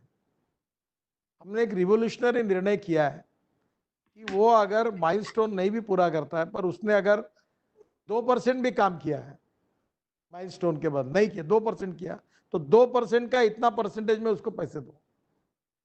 तो एकदम लिक्विडिटी कॉन्ट्रैक्टर की बढ़ेगी। एक निर्णय हमने रिवोल्यूशनरी किया। मैंने कहा काम किया है ना, आप चेक करो, 100 रुपए का काम है, 75 रुपए 80 रुपए उसको दो, ठीक है, 20 रुपए तब मिलेंगे जब तुम्हारा माइलस्टोन पूरा होगा। तो मेरा जो कहने का सुझाव ये है कि निश्चित रूप से ये अभी कॉन्ट्रैक्टर के लिए काम में आएगा, तो हम लोग इसको जरूर करेंगे। ये आपकी बात पेमेंट अटका है मेजर इंडस्ट्री का, इसमें एक छोटी सी स्कीम की बात चल रही थी कि जो कंपनी को आप माल सप्लाई कर रहे हैं, उस कंपनी के क्रेडिट पर बैंक उनको पैसा दे और उसके बदले में आप थोड़ा सा कुछ डिस्काउंट भी दें, उनको लगे तो अटका हुआ है पेमेंट तो, और वो पैसा बैंक वाले तुरंत आपको निकाल के दे दे और बाद में 3 महीने के बाद वो पैसा वो वापस करें। तो ऐसा एक मॉडल तैयार करना है जो public sector undertaking and government ministry, इसके लिए हम ऐसा कोई मॉडल बैंक के साथ तैयार करना चाहते हैं। थोड़ा सा आप इसमें आप भी हमें मदद करिए। ये मॉडल अगर आएगा तो हम सरकार में बोलते हैं स्टेट गवर्नमेंट और इनको कि भाई इस बार इस मॉडल में आप चलिए, तो ताकि आपकी अड़चन की स्थिति में जब पैसे आएंगे तो उनको चले जाएंगे। तो ये एक मॉडल में आप हमको मदद करिए। ये आपने अच्छी बात कही है, CIA क्यों नहीं इसमें इनिशिएटिव लेते हैं। मैं फॉरेन मिनिस्टर से बात करता हूँ कि दुनिया भर में हमारे बहुत अच्छे जो एम्बेसडर्स हैं, हमारी एम्बेसीज है, मैं जब जाता हूँ बहुत अच्छा काम करते हैं। तो उन लोगों ने उस देश की इकोनॉमिक स्थिति, वहाँ की डिमांड शॉर्टेज क्या है, क्या चाहिए उनको, कैसे मटेरियल चाहिए, वहाँ की रिक्वायरमेंट क्या है, ऐसा एक रिपोर्ट एक मंथली वो सबमिट करें और वो रिपोर्ट आने के बाद हम लोग एक पूरे वर्ल्ड का कौन से देश में क्या रिक्वायरमेंट है क्या नहीं है, इसके बारे में एक प्रकाशित करें जानकारी, एक किताब प्रकाशित करें, वेबसाइट पर प्रकाशित करें। तो मैं आपके CIA को ही कहता हूँ कि मैं फॉरेन मिनिस्टर से बात करता हूँ, हमारे एम्बेसडर्स आपको हर महीने में 25 तारीख तक आपको पूरे वहाँ की इकोनॉमिक सिचुएशन का एक रिपोर्ट बताएंगे। आपके सोर्सेज से आप भी कुछ जानकारी निकाल लो और 3-4 दिन में उसको पूरा इकट्ठा करके कौन से देश में किसकी रिक्वायरमेंट है, क्या हमें अपॉर्चुनिटी है, उसके आधार पर हम उसको पब्लिक डोमेन में डाल दें, तो ये बहुत अच्छा हो सकता है। तो आप इसमें जरूर इंटरेस्ट लो और मैं फॉरेन मिनिस्टर से बात करके वो हमारे सब एम्बेसडर हर महीने में 25 तारीख तक आपको उसका रिपोर्ट भेजेंगे और अब उसके आधार पर आप उसको करिए। ये बहुत इम्पोर्टेंट है। मैं आपको बताता हूँ कि अभी हमारे क्षेत्र में से कनाडा में हम सब्जी भेज रहे हैं 1-1 किलो पैक करके, तो ये वहाँ जरूरत है। अभी मैंने हमारे क्लस्टर में जो काम अच्छा बना है PP किट, उसको मैंने पूरा 10 देशों में उसके सैंपल भिजवा दिए और कहा कि तुम ऑर्डर लो एक्सपोर्ट का और मदद करो। तो मुझे क्या लगता है कि ये इसमें जो कम्युनिकेशन कोऑर्डिनेशन, ये जो बातें हैं, इसमें कुछ जानकारी नहीं होना, यानी एक को रिक्वायरमेंट है और दूसरे को पता नहीं है हम दे सकते हो, तो मुझे लगता है ये इंपॉर्टेंट चीज़ है। और अलीबाबा जो सक्सेसफुल हुआ चाइना में, उसका चाइना के इकोनॉमी में बहुत बड़ा कंट्रीब्यूशन है। अभी तक मैं एमएसएमई के लिए एक वेबसाइट ऐसी मार्केटिंग की खोलने की बात कर रहा था, अभी तक मुझे जम नहीं पाया वो। तो ये इंफॉर्मेशन देने से भी लोग फिर उस देश में ट्राई करेंगे। मुझे लगता है कि ये उस इंडस्ट्री को फायदा होगा। तो ये आप सीआईआई इसमें आइए और मैं आपका कोऑर्डिनेशन कराकर आपका एक एमओयू फॉरेन मिनिस्ट्री के साथ, हमारी मिनिस्ट्री के साथ और उनका होगा। और अब पूरे एम्बेसडर्स आपको 25 तारीख के पहले पूरे वर्ल्ड की जानकारी आपको भेजेंगे और उसके बाद शॉर्टेज क्या है, क्या कमी है। अभी हमको पता है इस देश में अभी ओनियन चाहिए और हमारे यहाँ नासिक में ओनियन फेंक रहे हैं, तो हम ये इंफॉर्मेशन नासिक वालों को देंगे, भाई ये ओनियन फलाने फलाने देश में इसका बहुत शॉर्टेज है, आप ट्राई करो, आप देखो कैसे हो सकता है। तो ये इसके बीच में अगर हम करेंगे तो ये हमारे लिए बहुत बड़ा फायदा होगा। आपका सुझाव अच्छा है, मैं इसके लिए तैयार हूँ। बनर्जी जी आप मुझे प्रपोजल दीजिए और मैं फॉरेन मिनिस्टर के साथ आपकी मीटिंग करवाता हूँ और हम ये जरूर जानकारियां देंगे पब्लिक डोमेन में, तो फायदा होगा। Thank you sir. सर अगर अगर आप अनुमति हो तो सर और एक क्वेश्चन ले सकेंगे? एक क्वेश्चन ले लीजिए। थैंक यू जी, थैंक यू जी। हमारे स्मॉल स्केल इंडस्ट्री के जो चेयरमैन है श्रीकांत सोमानी जी, श्रीकांत जी म्यूट में है, आप म्यूट में है। सोमानी जी तो खुश होंगे ना, हमने उनका सजेशन में आया था, उनकी बात को हमने मान्य किया है। नमस्कार, बहुत आभार आपका गडकरी जी, ये बड़ी तमन्ना थी कि हो जाए, आपने आप अच्छा कर दिया, थैंक यू। गडकरी जी, अब मैं आपसे ये पूछना चाहता हूँ कि अभी ये जो अनसर्टेनिटी हो रही है ग्लोबल ट्रेड में, ये पैंडेमिक के होके, और सब ये कह रहे हैं चाइना +1 स्ट्रैटेजी करेंगे, तो इसमें अपना अनुमान ये है कि बहुत अपॉर्चुनिटीज अपने एमएसएमई को मिल सकती है। तो शायद इसके लिए एक ये पूछना, आप दो दो दो प्रश्न है जी। एक तो ये कि अपने हिंदुस्तान की तरफ से क्या ऐसा ऑफर, ये पैकेज दे सकते हैं इन्वेस्टर्स को कि वो यहाँ आए, क्या क्या कर सकते हैं इसमें। और दूसरी बात ये मन में रखते हुए कि हमारे जो एंटरप्रेन्योरियल और स्पिरिटेड एमएसएमईज हैं, वो बहुत उतावले हैं कि आज उनको बिजनेस मिले, और ये जरूरी भी है एक्सपोर्ट के लिए भी और इंडिया के लिए भी। और दूसरा मैं ये कहना चाहता हूँ जी कि ये एक मौका ऐसा है कि जब सरकार इतने चेंजेस लेके आ रहे हैं, लॉज में चेंजेस ला रहे हैं, सब कुछ ला रहे हैं, और शायद बिजनेस और सरकार का फोकस एक ही है कि ग्रोथ हो इंडिया में, और यही हमारा ये तो क्यों ना इस समय एक गवर्नमेंट और इंडस्ट्री के मेंबर्स के साथ एक टास्क फोर्स बनाया जाए कि क्या किया जा सकता है जिससे कि ये परिस्थिति अपने देश की परिस्थिति अच्छी हो जाए और एमएसएमई अच्छी हो जाए। ये दो प्रश्न। सोमानी जी, इसमें ऐसा करिए, अभी टास्क फोर्स करने के इसमें फिर गवर्नमेंट का वो सिस्टम उसमें मत पड़िए आप। देखिए, गवर्नमेंट एक एंटिटी है, आप एक एंटिटी है, और आने वाला इन्वेस्टमेंट करने वाला जो है बाहर का टेक्नोलॉजी लेकर, वो अलग है। हमारे बीच में प्रॉब्लम ये है कि हमारा उसके साथ कांटेक्ट नहीं है। वो क्या एक्सपेक्ट करता हमें पर ही आइडिया नहीं है। मोटे तौर पर कभी कभी कुछ बातें जो आती है, जो डिस्कशन में आती है, वो हमने की। आप इसमें कैटलिस्ट करके काम करके इस समय वर्ल्ड के लोगों को आइडेंटिफाई करके जो चाइना से शिफ्ट हो रहे हैं, उनकी कंडीशंस क्या है और वो क्या चाहते हैं। तो मैं हमारे यहाँ मैंने जॉइंट सेक्रेटरी को भी अपॉइंट किया और स्टेट गवर्नमेंट से कोऑर्डिनेट करने की बात कही। समझो मुझे आप 25 प्रपोजल लेके आएंगे कि ये कंपनी है अमेरिकन, ये जर्मन की है, ये फ्रांस की है, ये चाइना से निकलनी चाहती है और अपने आना चाहती है, इनके एक्सपेक्टेशन ये है। और मेरे जॉइंट सेक्रेटरी आपके साथ बैठेगा, मैं भी इंटरव्यू, मैं राज्य सरकार से भी बात करूंगा और उसमें से जितना कुछ कर सकते वो करके हम उसका फाइनल करेंगे। हमारे पास क्या है, हमने अखबार से सुना कहीं से कि भाई लेबर लॉस का प्रॉब्लम है, अड़चन है। अजय सही में लोग भी बोलते हैं। तो हमारे 3 स्टेट वालों ने नियम बना दिया कि कहीं आता है तो चलो भाई लेबर लॉस में रिफॉर्म करेंगे। तो आप ये एग्जैक्टली जो इन्वेस्टर है, जो कंपनीज है जो आना चाहती है, पर आने में उनकी क्या क्या कंडीशंस है, वो क्या एक्सपेक्ट करते हैं, क्या उनका प्रॉब्लम है, तो उनको परमिशन में कहाँ अटक रहा है, ग्रास रूट लेवल पर हमारी क्या कमी है। तो आप हमको अगर ये केसेस देंगे तो मैं officially case to case state government के कोऑर्डिनेशन तक, ऑल क्लियरेंसेस तक, उसका फिर सॉफ्टवेयर डेवलप करूंगा और मेरे यहाँ से उसका मॉनिटरिंग करूंगा और इनके प्रॉब्लम्स को मैं एकदम सिंप्लीफाई कर दूंगा, ये नहीं होंगे, ताकि लोग एकदम फ्रेंडली इन्वेस्टमेंट में तुरंत आ सके और काम हो सके। पर प्रॉब्लम है कि सरकार में ये बात हमारी है कि भाई इन्वेस्टर कैसे आए, उनके लिए कौन सी पॉलिसी बनाए। अगर इतना सब हमको आता तो हम सोमानी जी नहीं बनते। 1.5 लाख रुपए में का 1.5 लाख रुपए में काय के लिए नौकरी करते हैं। 2 लाख। आप हमारी निगेटिव प्रॉब्लम को और हमारे स्ट्रेंथ को दोनों को समझिए। आप हमको लाइए, ये प्रॉब्लम है सर, ये करो, तो ये ग्रुप आने के लिए तैयार है। आप प्रपोजल दो, आप लोग इस पे भिड़ो, आप ही इसका निर्णय कर सकते हैं और मैं आपको एश्योर करूंगा, आप मुझे 10-20 प्रपोजल ला दो कि आने के लिए तैयार है, मैं उनके प्रॉब्लम मेरे लेवल पे फॉलो अप करके रिजॉल्व कर दूंगा, भारत सरकार के और राज्य सरकार के, और उनको हम लोग रेड कारपेट डालेंगे। पर ये आप ही ज्यादा अच्छा कर पाएंगे। सरकार में हमारी स्ट्रेंथ और वीकनेसेस दोनों आपको पता है, तो अगर ऐसे कोई प्रपोजल हमें बताइए, हम मदद करेंगे। जरूर करेंगे। Thank you sir.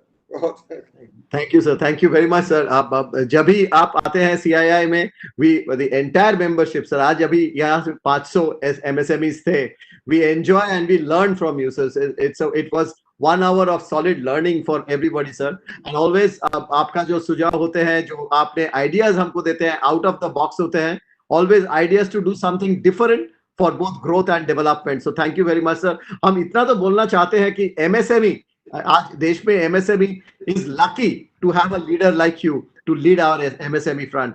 आपने ट्रांसफॉर्म कर दिया, एक का बाद एक सेक्टर को आपने ट्रांसफॉर्म किए हैं, इंफ्रास्ट्रक्चर में, हाईवेज में, ओवरऑल इंफ्रास्ट्रक्चर में। और MSME अभी राह देख रहे हैं कि आपने चालू कर दिए हैं already sir. We have already started scoring on changing the entire paradigm of MSME, और आज हमारे अपॉर्चुनिटीज जो निकल रहे हैं, हम आपका लीडरशिप में आपके साथ काम करना चाहते हैं। हाँ जी सर। एक मेरा भी काम कराइए, मुझे रोड सेक्टर में कम से कम 15 लाख करोड़ के काम 2 साल में अवार्ड करने हैं। मेरा AAA रेटिंग है, 100% ओन गवर्नमेंट अथॉरिटी है, और मेरा अभी टोल का इनकम आराम से अभी थोड़ा सा 3-4 महीने ये पर 40,000 करोड़ तक चला जाएगा। दिल्ली मुंबई हाईवे जो है मेरा हमारा, उसमें से 62 में से 32 पैकेज अवार्ड हो गए हैं। करीब 65,000 करोड़ के काम हमने अवार्ड कर दिए हैं। हमारा काम जोरों में शुरू है।